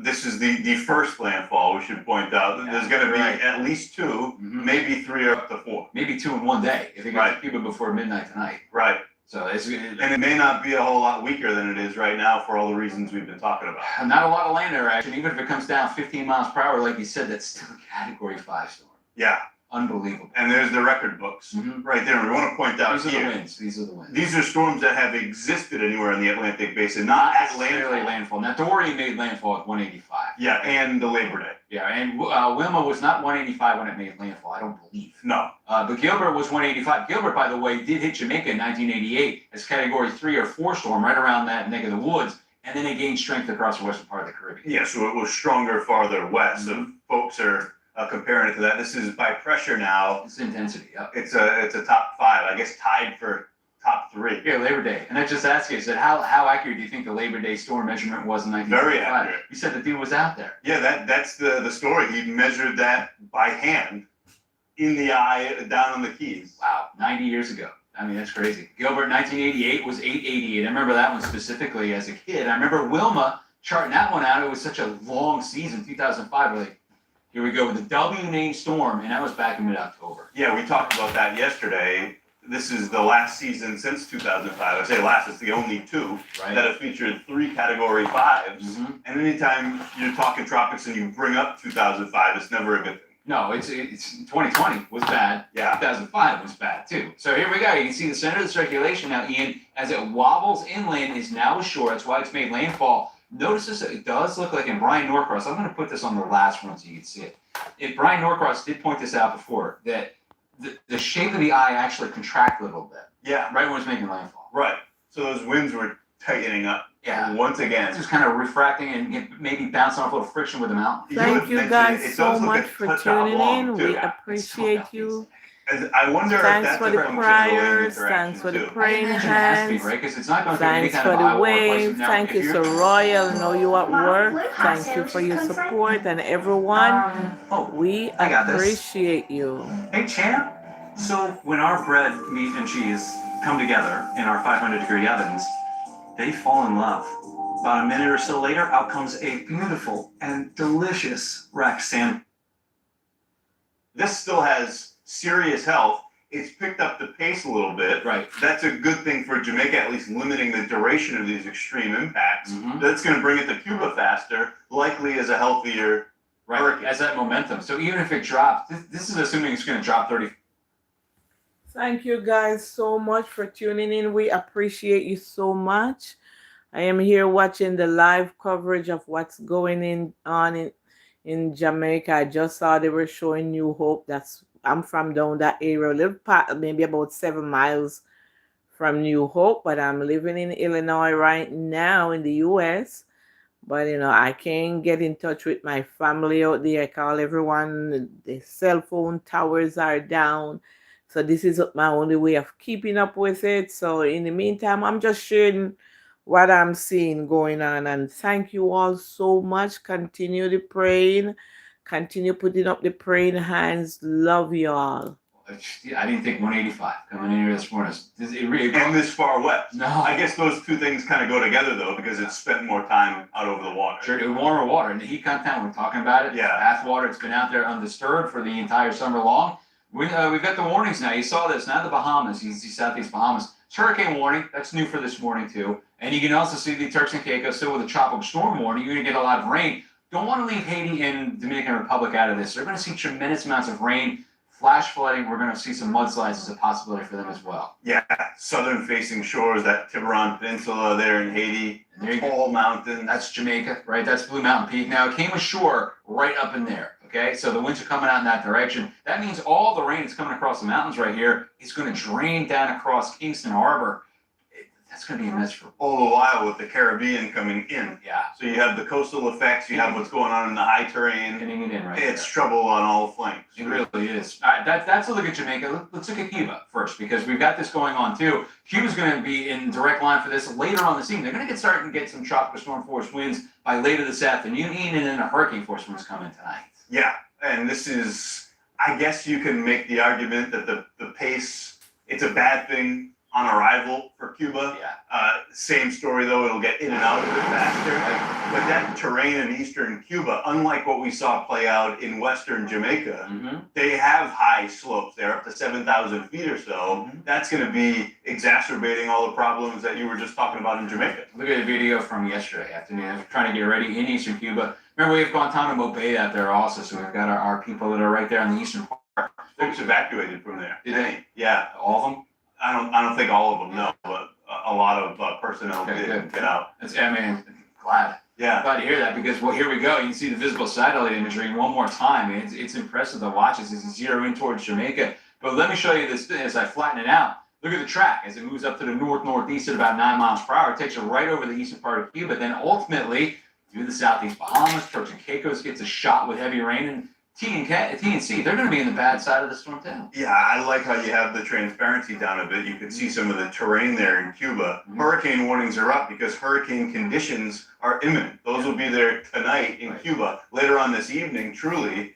And the surge, this may end up being, for Cuba, a favored zone. We may see, I know those numbers came up a touch from yesterday. Right. It may be as bad in Cuba as some of the worst that we see in Jamaica. It's a big channeling of water going in there. It's a big effect. And the winds are already started because they've already seen the winds coming up and over Jamaica into the lower part of Cuba. So the storm surge is already started. It's a good point, as opposed to the approach east to west and then north. It's a longer duration on shore. The duration and fetch is going to take it that way. Watch this. We're going to pause here. I can't remember. Yeah, I paused at about 5 o'clock. All right, so we're still over Jamaica, ready to emerge back across the water. And here you are at midnight tonight, and that's when it's just offshore from the lower part of Cuba. So that's Cuba. That's the line right there. That is our center of circulation. Yeah, and there's that whole mountain chain, southeastern part of the country right there, just like that, yeah. And it's almost being represented there on future radar. It's pretty good, right? Our radar's picking it up very well. Now it goes right over there. It's going to get buzzed down even more once it gets with that lane interaction. That's going to be much more disruptive than what we see this afternoon. And the farther north it gets, the more latitude it gains, the more shear it's going to encounter too, with that trough off to the east coast of the United States, the southwesterly breeze, and then you get to the westerlies once it gets towards the Bahamas. So now you look at the structure, it's still tight. I mean, we're still looking at possibly a Category 3 storm right there. Yeah. This is tomorrow afternoon into the evening hours at 10 p.m. tomorrow. You wonder what that core looks like at that point and whether or not... How stretched out is it going to get? Is there another, by definition, landfall? We'll see if the center of that moves over another island. You know, the Bahamas is not just one, it's many islands. So you can see many landfalls when it gets to the Bahamas. So and if you get really unlucky, you got folks in Bermuda that are saying, you got to be kidding me. That's what I said before. I said, does Bermuda have a kick me sign on it? Yeah, it's like you head on a swivel. Every time we go around, they're in the air code. That's what it seems like. All right, what about the rain for eastern Cuba? Not quite as prolific because it's going to be moving quicker. But still, a foot to a foot and a half of rain is in the forecast. Yeah, and you can see some of those locally higher amounts, not necessarily labeled, but that has everything to do with the terrain. Yeah, let's tilt it for you. I love how we do these maps because you can see the terrain right there. You're getting up to 6,400 feet. Trying to get a good view of what's going on, guys. I mean, as soon as it hits it, boom, goes straight up. And what does that do? It condenses out even more in a way of rain. And where does it go? It all floods down to the coast. And if it's pinned in, you get the coastal flooding, salt water coming in, and then the fresh water coming in behind you. Yeah, that's formidable. And the thing here is there's no missing it, like we saw in Jamaica, where there's 50 miles of tall mountains. Right, and a couple of gaps. This is solid shit. You're not missing that. They're just going to go right over the top. You're right. Moving through the wind forecast for you quickly, you can see they're going to continue to pick up this evening. 50 to 60, the 30 to 40 Guantanamo. They should peak out around, this might be underdone. I'm thinking it probably will be. These are just the sustained winds to the gusts, and later on by tomorrow evening, it's going to be clear. But you talk about winds, we can see them as high as 100 miles per hour or more. Lower part of that island country, they're going to get slapped. Yeah, so it's what we talked about with the increasing pace of the storm. It's in and out, but this is going to be an extreme hit as it moves through. Likely still a well-formed Cat 4. Wow. Here we are. All right, where should we go from here? Let's talk about Bermuda. We hit on it. The models are all pointed in that direction. You can see the way it looks in the Bahamas. We're going to start with the Bahamas first, and then you know where it goes from here, right through the Bahamas, where it could make several landfalls on some of those smaller islands. We will see. That will be tomorrow, and then it picks up its pace, and they'll get close to Bermuda by Thursday night and a Friday morning. Yeah, and unlike the islands farther south, there's a terrain in the Bahamas. Like, these are all low lying. Exactly. And this thing's going to roll right over the top, still with some considerable intensity. And some storm surge, too. Yeah. Several feet of storm surge. And that's going to be out there. Here's the latest as it continues to move over. I always start with the big picture. Where is this? Because number one, Ian, God, when was the last time you saw that? Hopefully we never see winds like this again. And if anybody's just joining us, top of the hour, NHC called it. This made its landfall in southwestern Jamaica. Near New Hope, Jamaica. So that's up there. Now move up to the north. Where's it going? In that direction. You see the United States. A lot of cloud cover right there. Trough of pressure developing. It's going to essentially jet it out of that direction. U.S., we don't have to worry about a direct impact. What do you think? Waves, though? I'm thinking by the end of the week, we're just going to start seeing these wave swells. And some of that additional that gets lofted north. It's not some direct connection between the storms, right? But there's some influence. It'll feed. Looking at all the models, it'll feed. When was the last time you saw such a nice, long duration agreement in all the spaghetti models? That is a solid straw going right up there. This is kind of the only scenario that would produce that, right? A trough picking it up and just high launching pressure it out to the east and just jetting it out across the region. Consensus puts Bermuda on the bad side. But again, this is Thursday night and Friday morning. We're talking about that 3 days from now. Yeah, and it's a much bigger storm at that point, though. So, I mean, it's going to be tough to avoid some considerable impact again. Exactly. So it might be just whether you get the impact fully or not, depends on where it's going to go to the west or the east, you're going to get some impacts no matter what. I guess, if there's any good news in this, Bermuda is super hurricane hardy. It's a castle. They've been through this. I mean, this is what the fourth go around that. Yeah, and it is. So it's here. They're in practice. They're in mid-season form. I mean, with hurricane prep. Even I know the roads in Bermuda. I've been looking at the map. Yeah, it's pretty amazing. But thanks for sticking around, buddy. You bet. You're up at the top of the hour too. I'm gonna watch this thing probably during your show, jetting off the coast and aiming towards Cuba. Yeah, we're going to be in touch with Robert as long as we can maintain connectivity. We've got Ryan Norcross with us every hour, so keep it here as we. There's a lot of Melissa's story left to tell. A lot of moving parts. This right here is a live look at Kingston, Jamaica. It's on the east side of the island. They have the hurricane force gusts going in and out. A power outage. We're going to check back in with that as much as we can also. That's great. Empty streets. Yeah, that's exactly what we want to see. Hey, listen, we are Fox Weather, your Hurricane HQ, everybody. We've got live reporters down there. We've got live cameras. We've got the whole thing set up to take you through Melissa as it chugs right through as a Category 5. We'll be right back.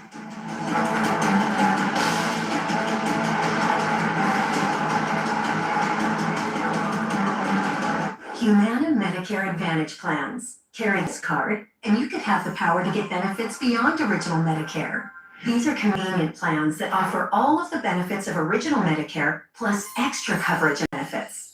With a Humana Medicare Advantage plan, you could get doctor, hospital, and prescription drug coverage in one convenient plan. With $0 copays on hundreds of prescriptions. All plans include dental coverage, including $0 copays for covered preventive services, vision coverage with eye exams, and an allowance to use towards eyewear, and hearing benefits with routine hearing exams and coverage toward hearing aids. That's more than you get with original Medicare, but it gets even better. Because Humana offers plans with $0 or low monthly plan premiums. You may also get $0 copays for routine vaccines at in-network retail pharmacies, $0 copays for in-network primary care visits, and $0 copays for in-network preventive services, plus worldwide coverage for emergency and urgent care when you travel. And Medicare Advantage plans ensure your covered medical costs, including doctor and emergency care, will never go above a maximum out-of-pocket amount that you know beforehand. Imagine benefits like these in one convenient plan. Plus, you'll have access to Humana's multiple large plan networks of doctors, hospitals, and pharmacies. So if you want more from Medicare, call or scan the QR code now to see if there's a plan in your area that could give you extra coverage and benefits, including coverage for doctor, hospital, and prescription drugs, plus a cap on your out-of-pocket medical costs. And all plans include coverage for dental, vision, and hearing. A knowledgeable, licensed Cat Abugazale was thrown to the ground by ICE agents. We have watched as ICE has operated with impunity in Chicago. They destroy homes, kill our neighbors, and disappear hundreds. ICE has arrested press. We've heard of grandmothers and pregnant women sleeping on concrete floors. Trump, ICE, and Kristi Noem won't even follow the Geneva Conventions. We are at a turning point. So are we going to stand up for the people, or are we going to let ICE do as it pleases? Get payroll, benefits, 401k, even set it up for us. So then, I had time to make some new merch. It's quite been messy. Switch to effortless payroll, make your business look good. Yeah, I knew you'd like it. Really good. When your pet has unexpected ailments, Fetch covers that. Fetch provides the most complete pet insurance and pays you back up to 90% of pet bills. Vet visit for painful paws? Fetch covers that. Allergies? Fetch covers that.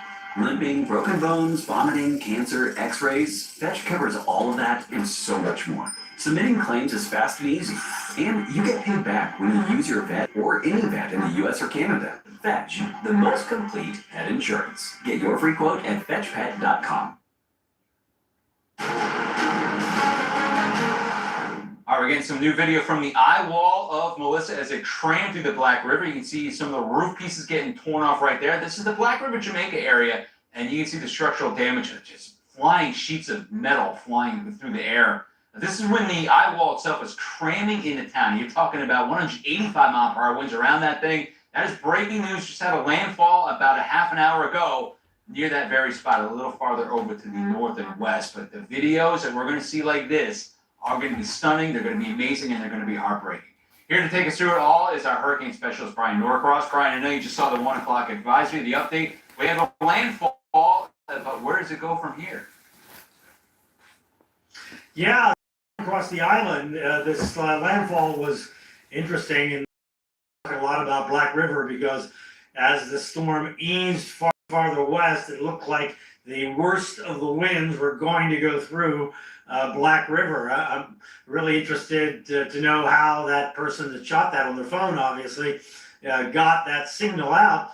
Maybe they have robust enough infrastructure to survive those kind of winds, or maybe that was early in the process before the worst of it arrived in Black River. But here we are right now, still rated 185 miles per hour, pressure 892 with the 1 p.m. update from the National Hurricane Center. And we can finally see some degradation in this incredibly pristine hurricane that made landfall there. I also want to mention that, look at this, the moisture is still being kind of pushed out toward Haiti, where on this peninsula here, the situation has been very, very bad with flooding, and into the Dominican Republic, although not as bad there. All right, let's look at this close up, and we can see that degradation in the last few frames as the part of the circulation is interacting with the higher terrain on Jamaica. So what happens is the air comes around the storm like this, goes up the mountain, and then comes back down the mountain over here. Well, when the air comes down the mountain, it's compressing. It's like a Santa Ana wind in California, in Southern California. When the air comes down the mountain, it compresses and it warms. So that tends to suppress the clouds and so forth. So that's what we see, that degradation caused by that. But we also see the eye kind of shrinking just before landfall. It would be really interesting to see what the final analysis is on this from the Hurricane Center. Look at it super close up here. This is just the last hour, and there you can see the center of the eye going right over this town, New Hope. Bob, I looked up New Hope. Turns out there's a Sandals Resort near New Hope, and they funded for New Hope, and there's another town there called White House. Places have about 4,000 people each. They funded a school and water purification for that school, and the school become a shelter. So we hope that all that worked out and the people in New Hope are in the shelter or in some safe place there, and also here in Black River, because you can see, remember, this is the strongest part of the hurricane right here, over top of Black River and maybe down the coast just a little bit. White House is right here. This line right here is the parish line. Between over here is St. Elizabeth Parish, over here is Westmoreland Parish, and New Hope and White House are kind of one community there, just inside the Westmoreland Parish line. The other thing to notice here is, noticing the eye gets a kind of a little elongated looking. Again, that's interaction with the land. When the air comes over the land, it starts slowing down, and it just affects the circulation here. Usually it gets kind of diverted off to the left. But we also have mountains up in here, remember, that are affecting the flow of air around the storm. All right, look at the wider view here. You can see where this is going. So it's going, here's the cone. Looks like it might be going a little to the left side of the cone, but when it gets to the northern coast, now you have winds coming like this, back into Montego Bay.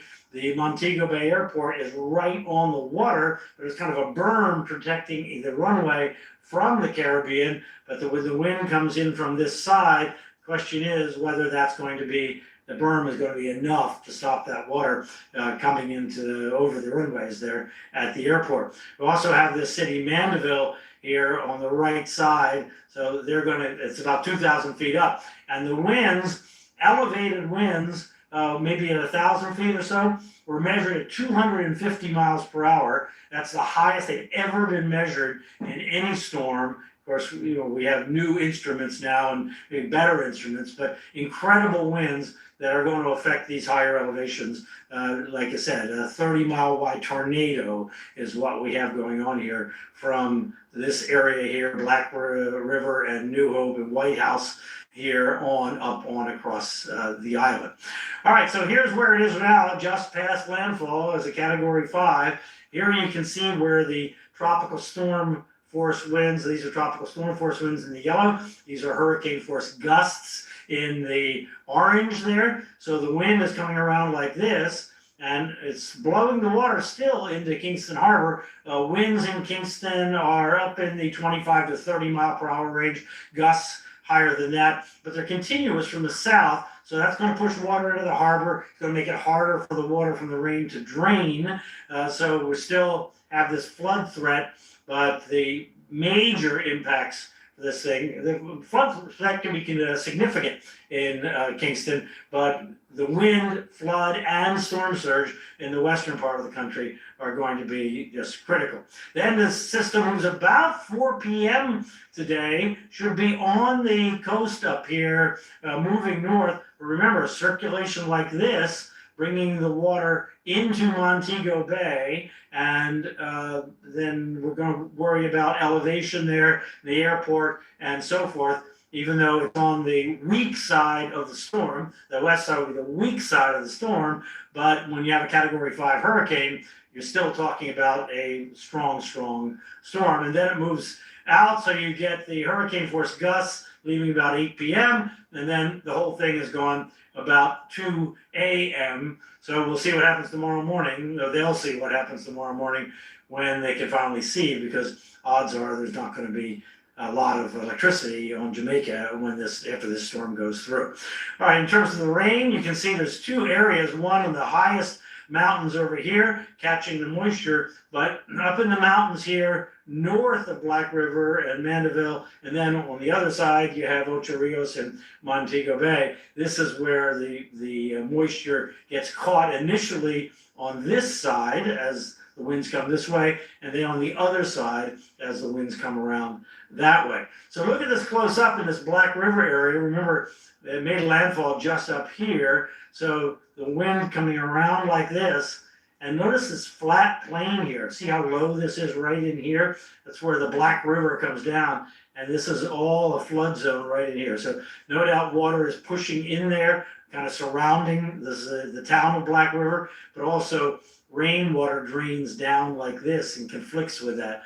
So this is a high flood zone here. Much of the town of Black River is elevated, but then there's this coastal communities here and Treasure Beach down here, obviously seriously threatened by storm surge, not to mention the water running downhill out of the mountains. And in Kingston, less rain now forecast for Kingston itself, but up in the mountains, all that water up there, and maybe a foot to a foot and a half of water in the mountains, all has to come down. And so you can see here's the drainage where it comes out into Kingston Harbor. So it kind of comes these various draining down through the city. Can the gullies, they're called, in Kingston deal with that? This is what remains to be seen, and this is the big concern there.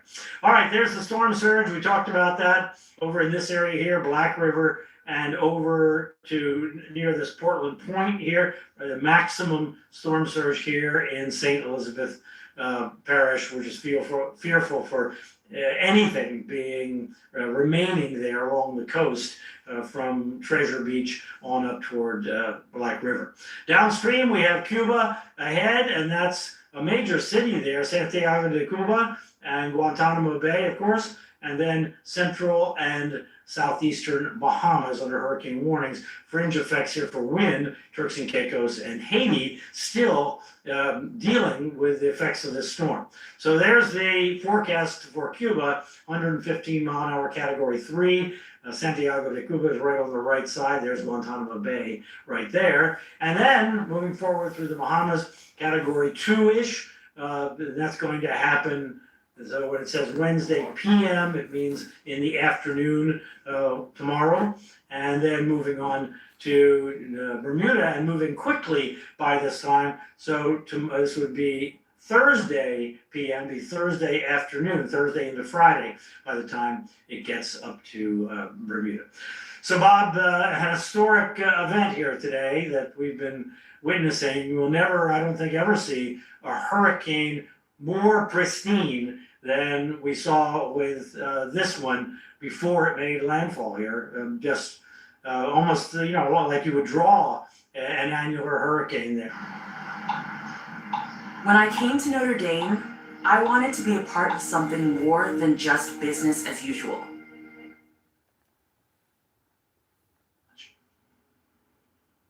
All right, coming up, we got more live reports. Brian Norcross is going to be here throughout the afternoon. Take us through it because we've got that. The Bahamas, we're going to see that later on tomorrow. Cuba's up next after Jamaica. Some pictures right here coming in from Kingston.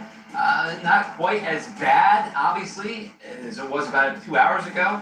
But you talk about the west side of Jamaica, they are getting slammed. They have a category 5 sitting over the country right now. One of the strongest hurricanes we've ever seen.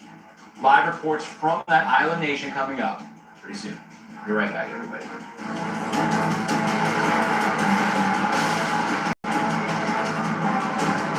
Are you getting the most from your Medicare plan? It's overwhelming, actually. Really confusing.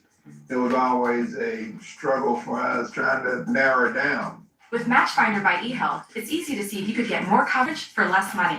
So we invited people to give it a try. This is the first time I'll be able to see the major plans side by side. Put your doctors in, put your prescriptions in. I'd like to add a doctor. Oh, and there he is. Yeah, that's a good deal right there. I'm all about saving money. See if you could get more for less with a new Medicare plan. Go to eHealth.com and try Matchfinder. Compare your current plan to new 2026 plans from the nation's top insurance companies. Enter your doctors and prescriptions and choose from plans ranked for you by cost, coverage, and satisfaction. Or call this number to compare plans with the help of an eHealth advisor. They're paid the same no matter which Medicare Advantage plan you choose. Thanks for calling eHealth. How can I help you today? One thing I'm looking for is lowering prescription costs. Awesome. We can do this together. This looks like this is going to be pretty cost effective for your prescriptions. So you're saving money across the board while also increasing your benefits. What do you think? All right, sounds good. Thank you. That was amazing. I mean, it's a great plan. How was that? It was easy. And would you recommend this to other folks? Heck yeah, if they're paying high prices like I am now, well, let me tell you, go to these guys. Call this number for your Medicare plan comparison or get started at eHealth.com. Either way, it's always a free service. They weren't pushing just one plan. They're gonna look for what's perfect for you. It's gonna save me close to about $400 or $500 a year. Matchfinder, that's the greatest idea I've seen in a long time. The fact that it was free makes it a whole lot better. Call 1-800-835-1694 to compare Medicare plans in your area or visit eHealth.com. eHealth, your Medicare matchmaker. I was drowning in debt. I didn't even know how I was gonna buy food for my kids. I had over $36,000 in debt. If I would have just made the minimum payments, it would have taken me 59 years to pay off. I knew I wasn't going to be able to get out of debt myself. I picked up the phone and called National Debt Relief. They were my savior. Whether it's credit card, medical, or personal loan debt, National Debt Relief negotiates with your creditors to reduce the amount you owe. National Debt Relief was able to reduce my debt by over $21,000. From the minute I made the call to National Debt Relief, I felt immediate relief. They had a plan for me. They treated me like a real person, not a number. It really was a team working with me. National Debt Relief negotiated with all of my creditors and reduced the amount that I owe. And I'm now debt free. If you owe more than $10,000, call or visit nationaldebtrelief.com to find out how you can become debt free. My brand new video coming in right here from a resort in Lucia. You can see as Melissa's making landfall in Jamaica. It's probably before the heaviest winds came screaming in, but this is brand new video from the resort.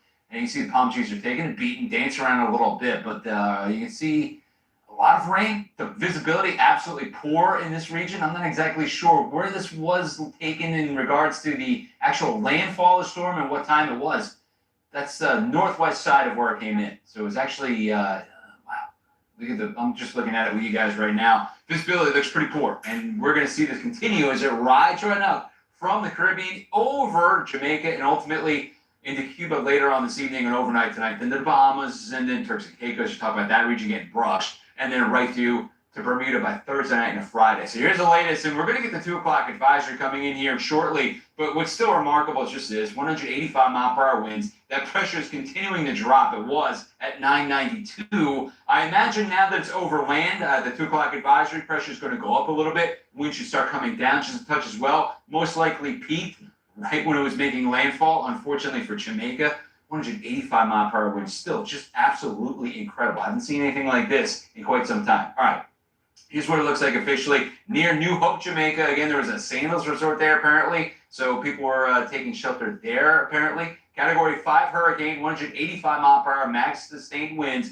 When you got to cross the mountains, you're talking about 240, 250-mile-per-hour winds. And Brian Norcross was just talking about it right, and he hit it right on the nose. You're talking about when the hurricane hunters were flying through, dropping the recorders of how much wind there is. About 1,000 feet up, the winds were clocked at 250 miles per hour. That's 1,000 feet up. These mountains are well above that. You're talking about these mountains going up over 6,000 feet. So clearly, these mountaintops are going to see winds gusting to over 200 miles per hour. That's just going to be incredible. It's going to be devastating. It's going to be very sad. We start seeing these pictures coming in by either late today or tomorrow. So where is it in the record books? You can see wind-wise, yeah, it's tied up there with the major ones, Gilbert, Wilma, Dorian, and Melissa.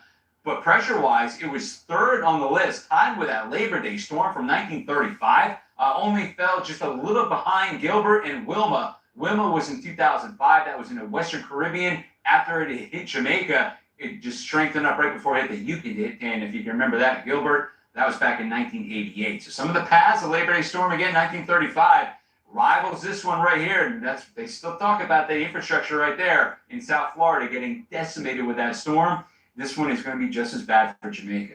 Montego Bay, they are up next. You can see they're now getting buzzed by the outer eye wall almost. Give it another hour or two, and you start seeing the outer eye wall approach into Montego Bay. Robert Ray is to the northeast in there, so his conditions are really going to start going down here also. But here's the way it looks right now.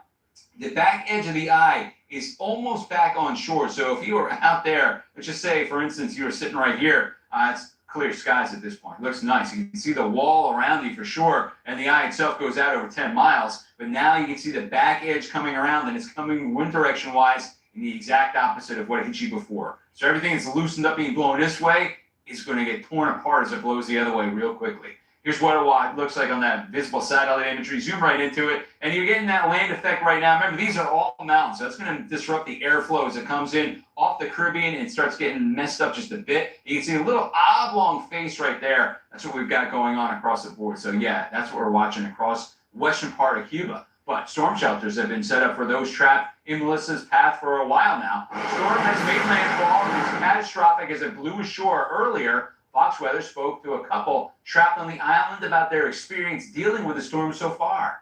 Check it out.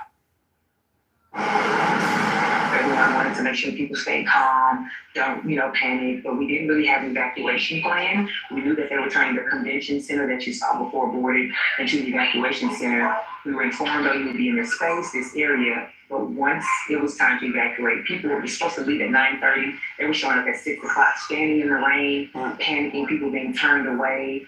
Trying to push through the door. All plans changed. You have people here with children, elderly. And so there's actually where this convention center is, there's an upstairs area, but downstairs there's a movie theater. And I have people, imagine a movie theater, they're in there. And the panic for them, and the lady was yelling out, I was in Katrina, I don't want to experience that again. Oh, no. And so you have mindsets, and so we're upstairs. So the flooding portion, we feel like we may be safe, but the winds have picked up. You can see the boarding behind us. You can hear the winds going by. So it has been a huge change. Flights, everything have been. Seems a lot of anxiety around here because last night we thought we heard wind, but that was just the blow dryer in the bathroom. But being in this area, the lobby area, you can actually hear the 70-mile-per-hour wind pushing against the boards. And there's licking and as well. All over the building. Everyone kind of first got into the building. They said, listen, we're going to do numerous announcements. So try and stay calm, bear with us. There's a big projectors in each room. So imagine a big ballroom and there are partitions, a big four ballrooms here with a big partitions, about 80 people in each room. So they have projectors in there. So they're going in, pulling up the map, kind of showing people where it is right now, when it's projected to hit. You're going to be okay, stay safe. They're letting us know they have plenty of food and water, they said. And obviously we'll deal with the day as it kind of comes. And they said they've never experienced anything like this. So they're like, bear with them. That's their main comments. And the cool and calmness of Jamaicans is also keeping us calm. Because as we were getting closer and closer to the evacuation, all they played was reggae music, and it was real soothing and calm. And the employees here have been really, really accommodating and like really, really nice and just like even here. So big blessings to like everybody that's working through this. Yeah, because it got chaotic because there was a lot of misinformation with the evacuation plan. And literally they're like, please just stay calm with us because they're like, we're actually nervous too. So we just did our first night last night on those cots and everything. And remember, downstairs is the movie theater, so they spend their night in movie theater seats. No reclining, like, so that's where we are. And that's how they gave us a sheet. We brought over our blanket and a pillow, and that's all we have. They said, bring your essentials. So, as you said, IDs, passports, one change of clothes. And that's just one room. It's about 3 or 4 more of those. And that looks very organized. Just imagine people are sprawled out all over the place now. I did have a moment because this is just real conversation, and I want you all to understand mentally where our minds go. I talk to my sister and I tell her, hey, you're our emergency contact, U.S. Embassy. If anything happens, they'll let you know if we can't contact you. And she says, okay, Dawn, let's have a real talk. Am I getting your girls if something happens to the children? We have a 6 and 2-year-old. And I just break down crying because I'm like, oh my gosh, this is a real thing. So that's where we are. I mean, at any moment, anything just triggers the fact that this is real. And so the helpful thing is we have each other and we have the other members, of the group that I'm here with that, you're able to kind of have a little fun moment and then it's the emotional roller coaster. Yeah, you just feel for it, right? Some video coming in right here from the Black River. Just want to share it with you one more time. Not exactly sure the time frame when this was. I'm pretty sure it's not when the direct eye wall was overhead. It's just ramping things up. But look at what it did to the structures right here. You're talking about sheet metal flying through the air. This person's taking the video. It looks like right by some glass. So I'm thinking most likely this is right before the worst of it hit them. Either way, you can see the intensity as it picked up.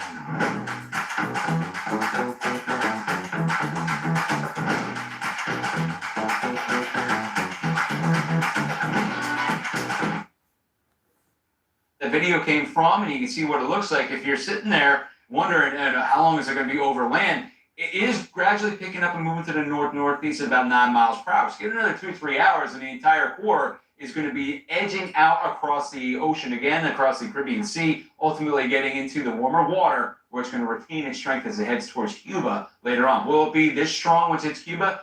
Probably not, because we've got all that land interaction going on right now. Plus, it's going to start running into a little bit of shear from the north and west later on in the period. So that also should help buzz this thing down. But it's a land interaction right here. It's the only thing that's slowing it down. Unfortunately, that land interaction is Jamaica.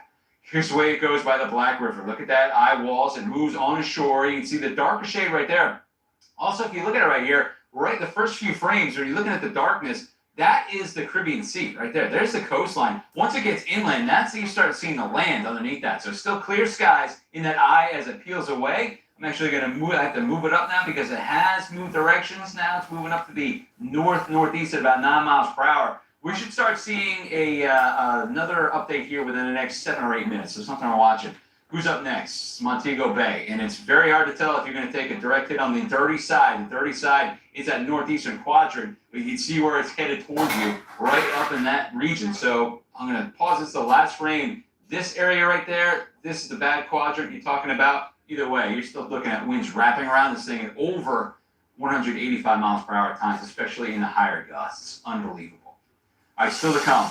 Northeast of there, we've got some wind going towards Robert Ray. We'll show you that in just a bit. But I want to start out right here with Weather for Heroes, brought to you by Tunnel to Towers. And we're going to go up there to Norfolk. That's Virginia Beach right there. The rain has been heavy at times. Naval Station Norfolk, I want to give you the forecast for the next couple of days because they got a coastal low that's pulling in right now. The rain has been heavy. Another one coming in, same one on Wednesday, and then possibly getting some stronger showers, maybe some thunderstorms out there for Thursday. PT outside.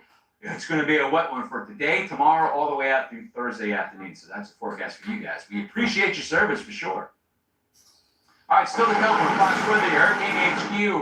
We've got our eyes on Melissa, a Category 5 storm, almost entirely overland the core of it across Jamaica. You can see the eye as it rolls very slowly through the western part of that country. Where does it go next? And we've got a live shot right there from St. Anne's Bay. That's who's next. That's coming up in just a little bit. Be right back.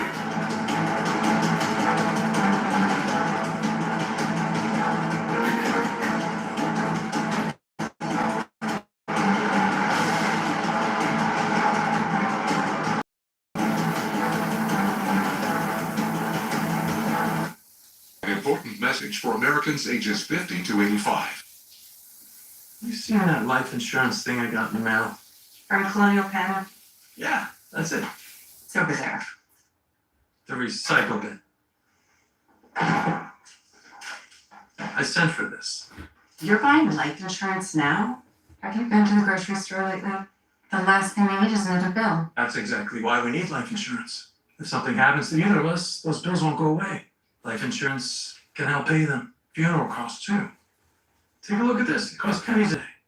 That's right. Rates for Colonial Penn Life Insurance start at $9.95 a month. That's 35 cents a day. And this is one bill you know will never go up. A lifetime rate lock guarantees it. Your rate is guaranteed, and so is your acceptance. That makes applying quick and easy. There are no medical questions, nor physical exam. Since you can't be turned down, we don't ask about your health. And this is lifetime coverage. It never expires. Just pay your bill, and it's yours to keep for as long as you'd like. This is the application. There's nothing to it. No health questions. What's this? Free beneficiary planner. When we fill it out, all our important information and final wishes will be in one place. Your kids will appreciate that. Call for more information and your free gift today. Read how easy it is to get life insurance from Colonial Penn. Even if you have pre-existing conditions or a fixed income, it's easy and risk-free. Every policy we issue comes with a 30-day money-back guarantee. Call now to learn more. You have nothing to lose. Call 1-800-248-2839 for free information and a free beneficiary planner. That's 1-800-248-2839. There's no obligation. 1-800-248-2839. Call now. Running payroll, adding benefits. Hi, I'm you with more gusto. What is good, nuts and bolts, fam? Let's get this shot rolling. Hiring social media manager? Oh yeah, Gusto made it easy. Payroll, benefits, 401k, done. And spoiler, we're kind of famous. Wait, so we're famous. We're famous. How famous? Famous. This is a story about the one. The one who looks to Granger to make sparks fly. Getting it done right is a craft.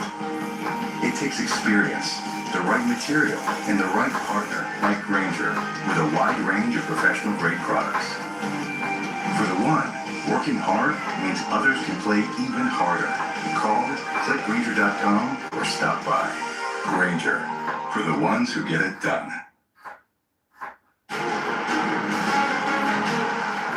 Hurricane Melissa marching into the all-time record books in a bad way as it slams Jamaica. We just got the 2 o'clock advisory in. You can see it right here. The winds are down just a touch. It's down by 20 miles per hour, and it's still freaking Category 5. Unbelievable. It's one of the most intense hurricanes that we've seen in the Atlantic, and it gained strength as it was making its way towards New Hope. That's where it made landfall officially at about 1 o'clock this afternoon. Western Jamaica taking a direct hit right now. The entire core is overland. It is weakening a touch, but not much. It's going to head towards Montego Bay, St. Anne's Bay, where we have our live reporter Robert Ray stationed. We'll go to him here shortly as well. Got Kiana Lewis joining me right now. Bob Van Dillon, great to see you this afternoon. And Kiana, good stuff. And if you've been following along, you saw just this tightening up as it went in across Jamaica and the pressure dropping all the while. I mean, this is now what, top 3 in terms of pressure being so intense. I mean, this is a monstrous storm, and for it to move over an area where the infrastructure is already very iffy is the scary part about this. That's a good point. And I guess the only saving grace for Jamaica is that the most populated part of the country is on the east side.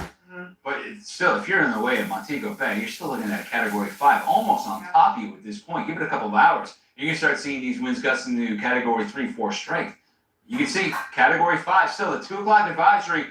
We knew it was going to happen, right? You said it before when you walked in the door. It's that land interaction right here. Yeah, so thankfully that land interaction is kicking into full gear right now. We're starting to see the storm kind of weaken. Even though the winds are down 20 miles per hour, this is significantly better than what it was maybe a half an hour ago. And that pressure's starting to rise there too. And that's what we want to see in a weakening storm. Yeah, absolutely. All right, let's get a light out there right now. We've got Robert Ray, our weather correspondent. He's hanging out also with Jared Maloney. This is kind of close to where he is, Lucia. Jamaica is just to the west of him on the top side of the island. And you can see this. When Robert was reporting earlier this morning, the conditions were not like this. Robert, things have changed. Yeah, they sure have. We've got the landfall, and now we're starting to see what we expected and anticipated all morning and into this afternoon is these winds beginning to pick up and the driving rain that comes alongside with that. It's only going to deteriorate even more where we're at right now in north central Jamaica, about 15 miles to the east of Montego Bay. And Montego Bay is in trouble, according to the trajectory of this massive historic Hurricane Melissa Cat 5 that made that landfall, about an hour ago in Hope City, southwest Jamaica at 185 miles per hour. Good to hear that the winds have dropped down about 20 miles an hour to 165, but nonetheless, guys, the variables on that, everything is going to be catastrophic that is in the path of Hurricane Melissa at this point. The interesting, or maybe concerning thing, I should say, is in Montego Bay, there are about 25,000 tourists that are hunkered down in those resorts and hotels. That's according to the Minister of Tourism office. They sent that note to me a little earlier. They are trying to take care of the health and safety of all these people that could not get out on airplanes in the past few days, as the country of Jamaica, nearly 3 million people, and all the officials here have been preparing for this moment, this impact moment. But the confusing and unsettling part of all of this is the fact that, the different wobbles and the meandering Melissa over the past several days have just been so unpredictable at this point and hard to figure out exactly where we would see a landfall and the biggest impacts. I can tell you right now, where we are at in St. Anne Parish, we are officially out of power. It is gone. It was going in and out all morning, and now it is done. We are in the black here, and we will go into that as the darkness falls and try to maintain our signal and our communications as best as we can, guys.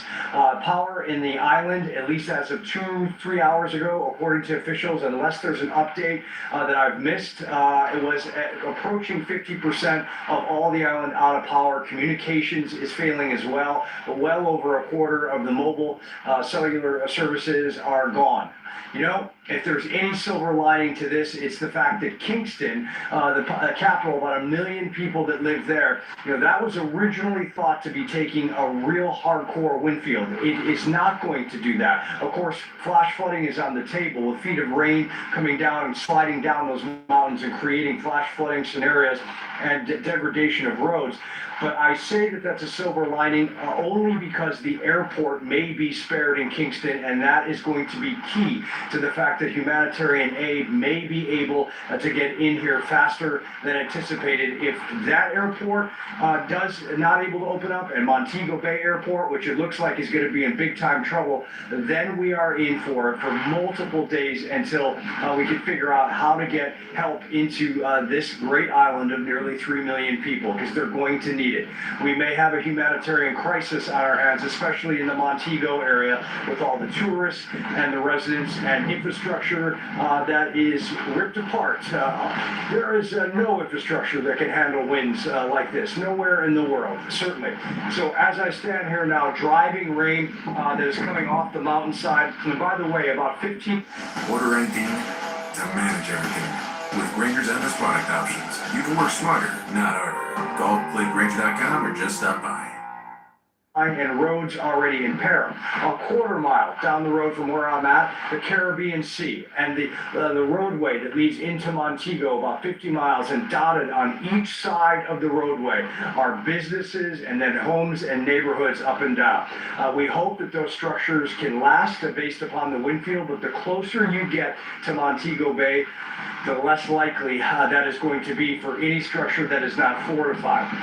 Our team right now is sitting inside of a garage in a concrete home, but they are safe and able to broadcast. But we have water coming into the home because of the driving force rains and no power, unfortunately, right now. That's the situation that we're going through, and so many people around this island nation of Jamaica right now. I mean, we'll continue to try to get as many updates as possible and give them to you, but as this progresses, I fear the communications will falter. That just is an obvious with a storm of this magnitude.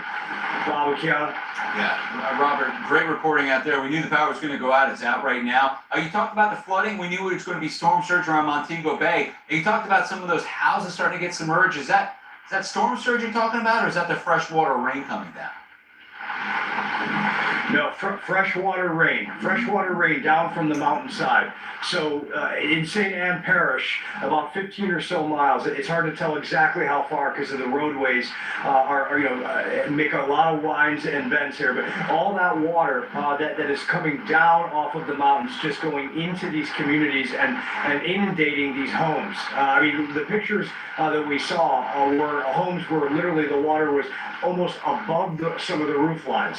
And the problem is that all this water's got to go somewhere. For example, I mean, I'm standing on a slope here, probably hard to tell with the camera shot, but I can look to my left to your right and see water beginning to rush down this roadway. There's a sewer right over here. I won't be able to walk over there because the camera is tucked deep in this garage, but the sewer is actually handling it okay. That is incredible news. But at some point in the coming hours, it's likely that sewer is not going to be able to handle it, and we may see maybe a foot of water move down this hill and head toward the Caribbean. And that's another issue, is that roadway that goes into Montego, the inundation from all this water slide, so to speak, will have real problems for structures as well. So it's not just the wind field, it's the water that can bang up against the structures and deteriorate the base and the infrastructure at the bottom, and then you have a wind field that can take roofs off as well. So there's just so many variables and so many dangers out here, and it's terrifying for all the locals. I just pray that people that needed to evacuate the southwestern shores did so and got to higher ground, went into the shelters that the country of Jamaica created for them. And if not, I just don't know what the outcome is going to be. Yeah, Ray, Robert, I can hear it in your voice. I mean, it's hard for me to concentrate even knowing that you're in that area right now. I want you to obviously stay safe for sure, but it's just the fact that already houses are getting inundated and it's only half the storm that's come in rainfall-wise. There's still another half to go. I mean, this is going to be a story that's just going to be epic, Robert. And let me just say one other thing, guys, if I could. I mean, darkness comes here. We're an hour behind East Coast time. Darkness really starts to come around 5 o'clock, okay, local time. And honestly, we're going to be in it hardcore at that time. And then the backside, even after the storm, heads off of the island. It may continue to be a Cat 5 the entire time. But that backside tonight in the darkness, and you'll hear transformers blow low, and you won't be able to see debris flying through the air because it's pitch black, there's no power. It's very scary. So anybody watching, and by the way, I know a lot of Jamaicans are tuning into Fox Weather. Everywhere we've gone the past few days, we've seen Fox Weather up in a gas station, convenience stores, restaurants, hotels, and so many people streaming us as well to get the information from our reporting, this team. But if you're watching this and you're in Jamaica, do not even think about going out tonight. You don't know what's going to fly through the air. Please just hunker down and wait till morning until the light comes up and you can assess.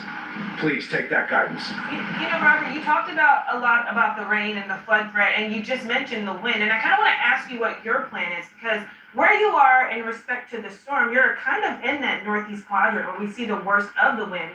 What does that plan look like for you heading into tonight? I know things aren't as wild as they can be in terms of winds now, but that's going to change. Well, I tell you what, and I know it's fluid right now. Do you, is someone get in my ear, do we have access to the second camera that we have? Because what I can do is I can grab that second camera. You do? Okay, stand by. It's frozen. Robert, there's nobody better than I you. think I trust you. So here's what I wanted to say. And Kiana and Bob. So our Wi-Fi is done because of the power. So that camera is frozen. We won't be able to get a signal.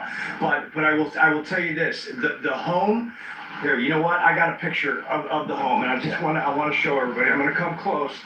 Pete, come here. I'm going to pull up my iPhone, and I want you to see the home that we're in and the situation that we're in. This is the home. Okay, hang on. Stand by, guys. 1 second. There you go, Pete. This is the home that we are in. As Pete tries to get in there, it's fortified. We are safe in this home, although we're taking water and everything like that. And in that garage is where Pete is and Jared. And so that gives you an idea of why we picked this place. This is a home owned by someone in Atlanta, and we came upon it on a very lucky situation yesterday. So we think we're good, but anything could happen. Yeah, Robert, in my opinion, you're the best out there. I love watching, I love talking to you about it. You always do such a great job. You, Jared, and Pete, we will check back in with you as long as we can. We know it's a fluid situation. Try to stick with us as much as you can, Robert. Yeah. Great stuff, my friend. Thanks, guys. Yeah, that's a dream team out there. Yeah, you guys do such a great job. And Fox Weather is being streamed in Jamaica for a reason, because we're out there with the boots on the ground. Robert Ray is always there. Kiana, you're here too. Yeah, absolutely. I have to also mention a lot of folks in the Lesser Antilles watching us too. I've been getting a lot of direct messages about that too. They just love our coverage, all of the deep dives that we've been doing. Listen, there's nobody better. We're doing it for you because we're going to be here the entire time. It's a Category 5 storm directly over Jamaica right now, and it's going to be there for the next several hours. We got more reports coming up after the break. We have Fox Weather, your Hurricane HQ, and it's not just Jamaica. It's going to be Cuba. It's going to be the Bahamas, Turks and Caicos, and then up to Bermuda. We've got a cover for you guys coming up right after the break.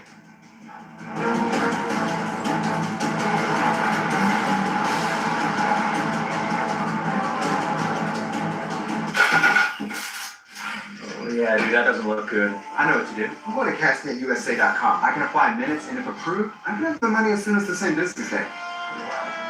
Go to cashnetusa.com to apply for the money you need. Are you getting the most from your Medicare plan? It's overwhelming, actually. Really confusing. It was always a struggle for us trying to narrow it down. With Matchfinder by eHealth, it's easy to see if you could get more coverage for less money. So we invited people to give it a try. This is the first time I'll be able to see the major plans side by side. Put your doctors in, put your prescriptions in. I'd like to add a doctor. Oh, and there he is. Yeah, that's a good deal right there. I'm all about saving money. See if you could get more for less with the new Medicare plan.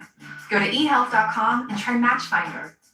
Compare your current plan to new 2026 plans from the nation's top insurance companies. Enter your doctors and prescriptions and choose from plans ranked for you by cost, coverage, and satisfaction. Or call this number to compare plans with the help of an eHealth advisor. They're paid the same no matter which Medicare Advantage plan you choose. Thanks for calling eHealth. How can I help you today? One thing I'm looking for is lowering prescription costs. Awesome. We can do this together. This looks like this is going to be pretty cost effective for your prescriptions. So you're saving money across the board while also increasing your benefits. What do you think? All right, sounds good. Thank you. That was amazing. I mean, it's a great plan. How was that? It was easy. And would you recommend this to other folks? Heck yeah, if they're paying high prices like I am now. Well, let me tell you, go to these guys. Call this number for your Medicare plan comparison or get started at ehealth.com. Either way, it's always a free service. They weren't pushing just one plan. They're gonna look for what's perfect for you. It's gonna save me close to about $400 or $500 a year. Match Finder, that's the greatest idea I've seen in a long time. The fact that it was free makes it a whole lot better. Call 1-800-835-1694 to compare Medicare plans in your area or visit ehealth.com. eHealth, your Medicare matchmaker. They say time is money. What if you had more of it? Gusto saves you 2 days every month on payroll, taxes, and compliance. So you can go from making payroll to making cinnamon rolls, filing taxes to relaxing, compliance regulations to family celebrations. The other guys charge per payroll run. They might even charge you to switch. Not us. Gusto saves you money and time. The one thing you can't earn more of. Choose a future with Gusto and get more time for what matters. Get started for free at gusto.com. What should we do? I'm going to cashnetusa.com. I can apply in minutes, and if approved, we can have the money as soon as the same business day. Go to cashnetusa.com to apply for the money you need. Welcome back. If you haven't seen this video, some of the newer video we've seen, we're going to continue to get new videos in throughout the afternoon. Hopefully, this is just some of it. That's right before the eye made a direct hit by the Black River in Jamaica. So we had a landfall from this hurricane officially at 1 p.m. Eastern time right there in Jamaica, which is close by the Black River. It had 185 mile per hour sustained winds at the time. The pressure was just ear-poppingly low in the 980s. I mean, 892, I should say. It's just absolutely amazing. 892. Something else. Now the pressure's gone up just a touch. Here to take us through, we got another crack with Brian Norcross. And Brian, I'm looking at the satellite imagery right now. And it's not the same looking storm, even though it hasn't come down powerful-wise that much. It dropped, like windfall, but it's still Category 5. Well, yeah, and now it's over the mountains. You know, this is really a whole different phase of the storm. We watched it crawl along and crawl along and crawl along for so long, even yesterday, and then last night, it looked like, is it going to turn? Is it going to turn? And then finally it turned, and then it got picked up by that dip in the jet stream, and now it's kind of on its horse and moving pretty quickly across the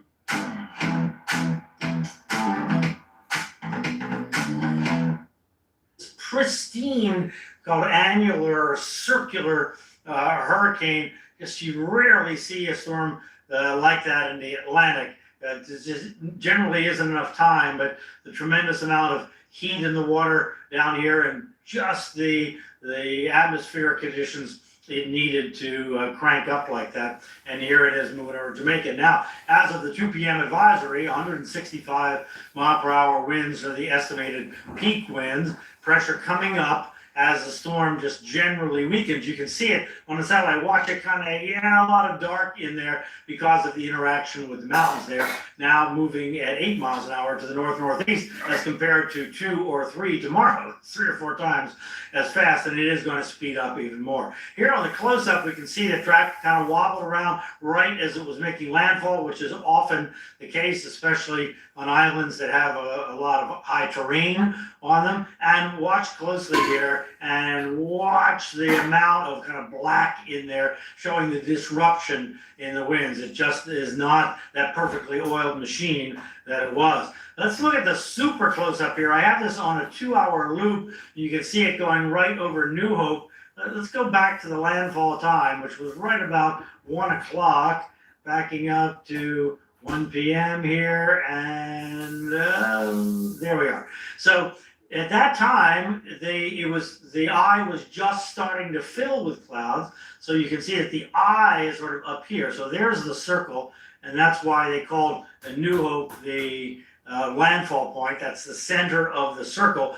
But the top part of the eye, because of the friction with the land and bumping into the hills and mountains there to the north, was beginning to get disrupted at that point. A little wider view here, you see where it is now. It's almost almost halfway across the island. So this is going to move quickly here. So this is the worst part of the storm, right in there.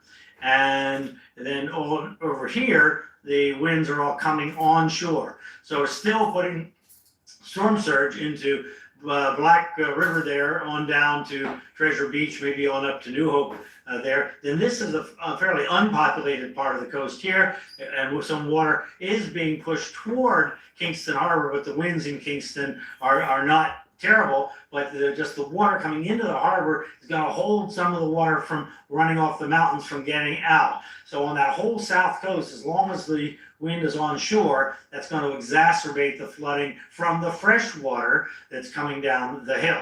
So we'll take a look at all that in one moment, but let's look at where this thing is and when it's going to be over. So there it is, still Category 5 hurricane. Here are the winds coming around like this, the strongest winds inside the hurricane force winds right here. So in Montego Bay, they're not probably in the core, but boy, it's close. And when the storm gets a little farther along, then it's really going to push Caribbean water up against that coastline right there. Here come the winds up this way. In Mandeville, 2,000 feet up. And we were talking about earlier, the hurricane hunters made 250-mile-an-hour winds, about 1,000 feet up, maybe a little less than 1,000 feet up. So just fearful for what's going on up there in those mountain communities. Mandeville is a pretty decent sized city, but obviously not at the coast. By about 4 p.m. today, according to the hurricane forecast, the storm is right at the coast. At that time, the maximum push of water would be coming back around toward Montego Bay, but the storm is going away, so it's not the maximum push like you get on the south coast. But at this point, that's close to high tide, so the Montego Bay Airport right there on the water, not sure if that berm around it is going to be able to hold back that tide.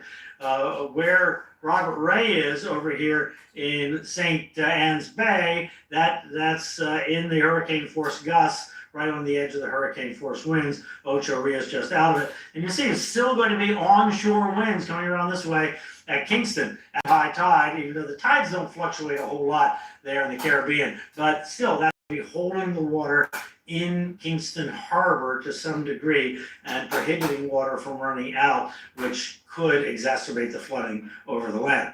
So at 8 p.m. tonight, there are the hurricane force gusts just departing the north coast. That's Eastern time. Take 1 hour off for Jamaica local time and then moving away. So 2 a.m. in the morning, the winds should be dying down below tropical storm strength. And then we just have to wait until sunrise because I doubt there's going to be much power in Jamaica here once this storm is over. Maybe in the eastern part, they'll be able to see exactly what has happened in terms of the flood. So the flooding is the issue once the wind is gone because it takes time for the water that falls in the mountain to come down. And so the flooding can continue and can increase actually after the winds go by. You see there's the bullseye up in there, and we're talking up in the foot, maybe isolated 1.5 range left to go there. Another bullseye over here outside of Kingston.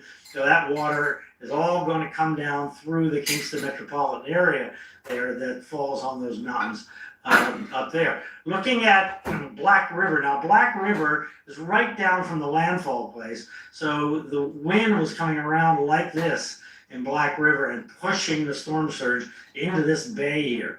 So, boy, just wonder what in the world happened along the waterfront there. And then this is all kind of a beachy kind of area here with houses along the coastal road. I bet all that is all pushed in, or something bad is likely happened from Treasure Beach on up here. In between Black River and Treasure Beach, you can kind of make out that cliffy thing there. So this area right here is very, very low. So the water, storm surge water can go way in here. And also that's where the water drains out here and into the Black River, out from the mountains here. So what exactly is happening in terms of the flooding, both from fresh water and from storm surge.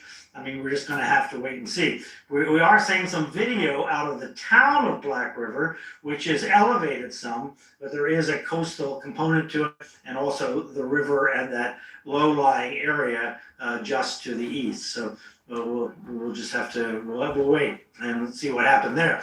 In the Kingston metropolitan area, so this kind of valley here in front of the mountains is where Kingston is over here, and then you have Portmore in here. Town up in here makes up the Kingston metropolitan area. We've seen an incredible video coming out of Spanish Town of the water rushing out of the mountains. So we'll just have to see once we get all video and all that water does start coming down.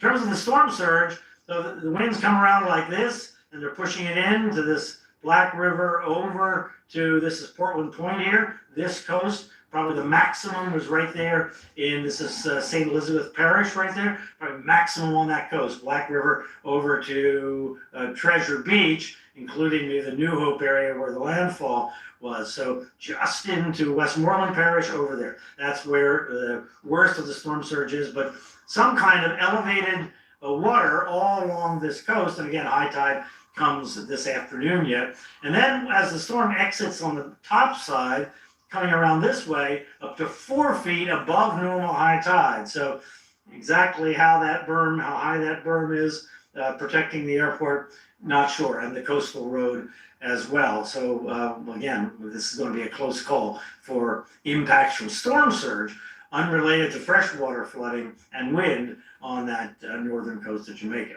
All right, once it's past Jamaica, then moves on, of course, and this is eastern Cuba. Guantanamo Bay included, and the U.S. base there included, and also southeast Bahamas and central Bahamas, all under hurricane warnings, tropical storm warnings for Haiti and Turks and Caicos. I didn't mention Haiti at the beginning, but those poor folks still getting outer bands of this, was still significant rainfall, maybe another foot of rain in Haiti. It's just really suffering. We haven't really talked a lot about them, obviously, with what's going on in Jamaica. So here's the forecast for Cuba. The Hurricane Center is forecasting a Category 3 storm. Santiago de Cuba is a big city. There's Guantanamo Bay right there. Holguin up here, all another good-sized city, all in the way of this storm. And along the coast, they're going to get quite a bit of storm surge. Then it moves on to the Bahamas and eventually to Bermuda. And everybody's going to have to pay attention, obviously, closely, even though the storm will be weakening, still a significant hurricane. Bob? All right, Brian, thank you very much, because things are pivoting around just a little bit. Now we're starting to see you go over land, little interactions, like you said, and then it's on into Cuba later on this evening. Brian Norcross, our hurricane expert, thank you so much. He's our specialist with hurricanes, and nobody better. Well, coming up, we've got some pictures out of Kingston, Jamaica. 81 degrees, gusty winds right here, but I'll tell you what, we've got a full core of a Category 5 storm west of there, on land. It's unreal. We've got more videos coming up. We've got another live report with Robert Ray. We're going to hang on to him as long as we can until a shot goes down. That's all on Fox Weather. We are your Hurricane HQ.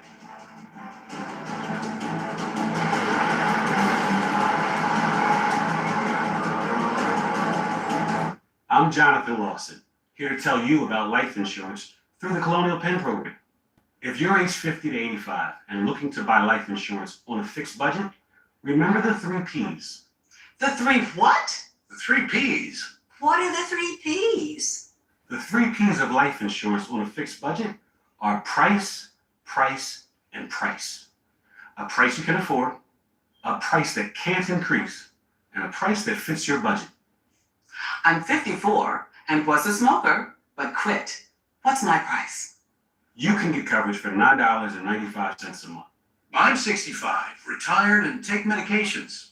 What's my price? Also $9.95 a month. I just turned 80 and I'm on a fixed income. What's my price? $9.95 a month for you too. If you're age 50 to 85, call now about the #1 most popular whole life insurance plan available through the Colonial Penn program. Options start at $9.95 a month. That's less than 35 cents a day. You cannot be turned down because of your health. No medical exam, no health questions. Your acceptance is guaranteed.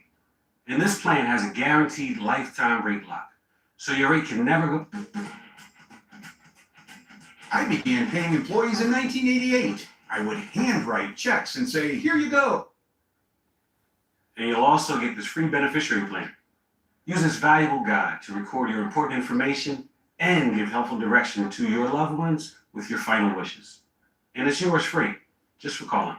So call now for free information. Call 1-800-253-3903 for your free information and your free gift. That's 1-800-253-3903. There's no risk or obligation. That number again is 1-800-253-3903. Call now. This is the story of the one who knows well-prepared workdays take off smoothly and land right on time. That's why he counts on Grainger. With next-day delivery and professional-grade products, Grainger helps ensure he, his crew, and thousands of passengers fly through the day like clockwork. Call, click Grainger.com, or just stop by. Grainger, for the ones who get it done. Go ahead, close it. With Gusto, payroll and compliance are already done. Those extra 2 days every month since you switched. Unlimited payroll runs with no extra charge. Being able to pay your team instantly or the same day. Your taxes filed automatically. Music to your ears. Make time for what matters. Choose a future with Gusto. Get started for free at gusto.com. Welcome back, everybody. Some updates coming in. 2 o'clock advisory. Remember, this thing made landfall an hour and a half ago, and it was in the lower part of Jamaica, right there by New Hope. Now it's starting to unwind just a bit, but the fact that it's lost 20-mile-per-hour sustained wind storm and it's still Category 5 is just a testament to how strong this beast was. Now, hurricane force winds still extend out about 30 miles from the due center, and the eye itself looks like it's contracted a little bit, right? You guys are watching it with me, just south of the Montego Bay banner right there. So it has begun to shrink just a touch, but the wind field is still huge. You're still looking at a Category 5 storm right on the western edge of Jamaica. Where's it go from here? Back into the water, ultimately back into Cuba also. So here's where we watch, and you've got the pressure starting to go up again. Anytime the pressure starts to go up, it means it's losing some intensity, but the fact that it's still below 900 millibars is pretty insane since it's been over land now for about an hour and a half. The core started coming in about 3 hours ago. That's what you're looking right there, 165-mile-per-hour winds with higher gusts. Now, National Hurricane Center says in the higher elevations, you can tack on 30% more winds on top of that when you get across the hilltops and the mountains. So that's more like 200-mile-per-hour winds at this point. Highest elevations. It's going to be just a disaster. And we're talking about trees down, power outages, communities isolated for who knows how long. Here's the official hurricane landfall stat. October 28th, today at 1 p.m., near New Hope, Jamaica. Category 5 storm, one of the most intense storms we have ever seen, one of the most intense storms we've ever seen make landfall. 892 millibars, that was the pressure, 185 mile per hour max sustained winds with higher gusts. Where does it fall on the list? This is just not what we're talking about landfalling. You can see what it looks like. 185 mile per hour winds would have made that landfall. Tied for third for the lowest pressure ever recorded. And that happened to be when it was coming on shore in Jamaica. So let's go up there. We got Robert Ray. Camped out across the northern part of Jamaica. This video right here is a little farther to the west from where Robert is, but it's a testament to the wave action that's moving onshore along with the winds, and you can see the wavy nature right here of the trees gusting. And now we've got the winds are starting to pick up. We're going to see hurricane force winds there shortly within the next few hours. In fact, we were watching Robert Ray all morning long. It was not bad to start the morning. This rain was in and out, but the winds were not a factor. Yeah, Robert, now it looks like you're starting to get the outermost rain bands picking up in intensity, the winds as well. Yeah, we are, Bob, and it's been a very consistent rain for the past hour here, and yeah, every once in a while, a pretty good wind gust. Nothing at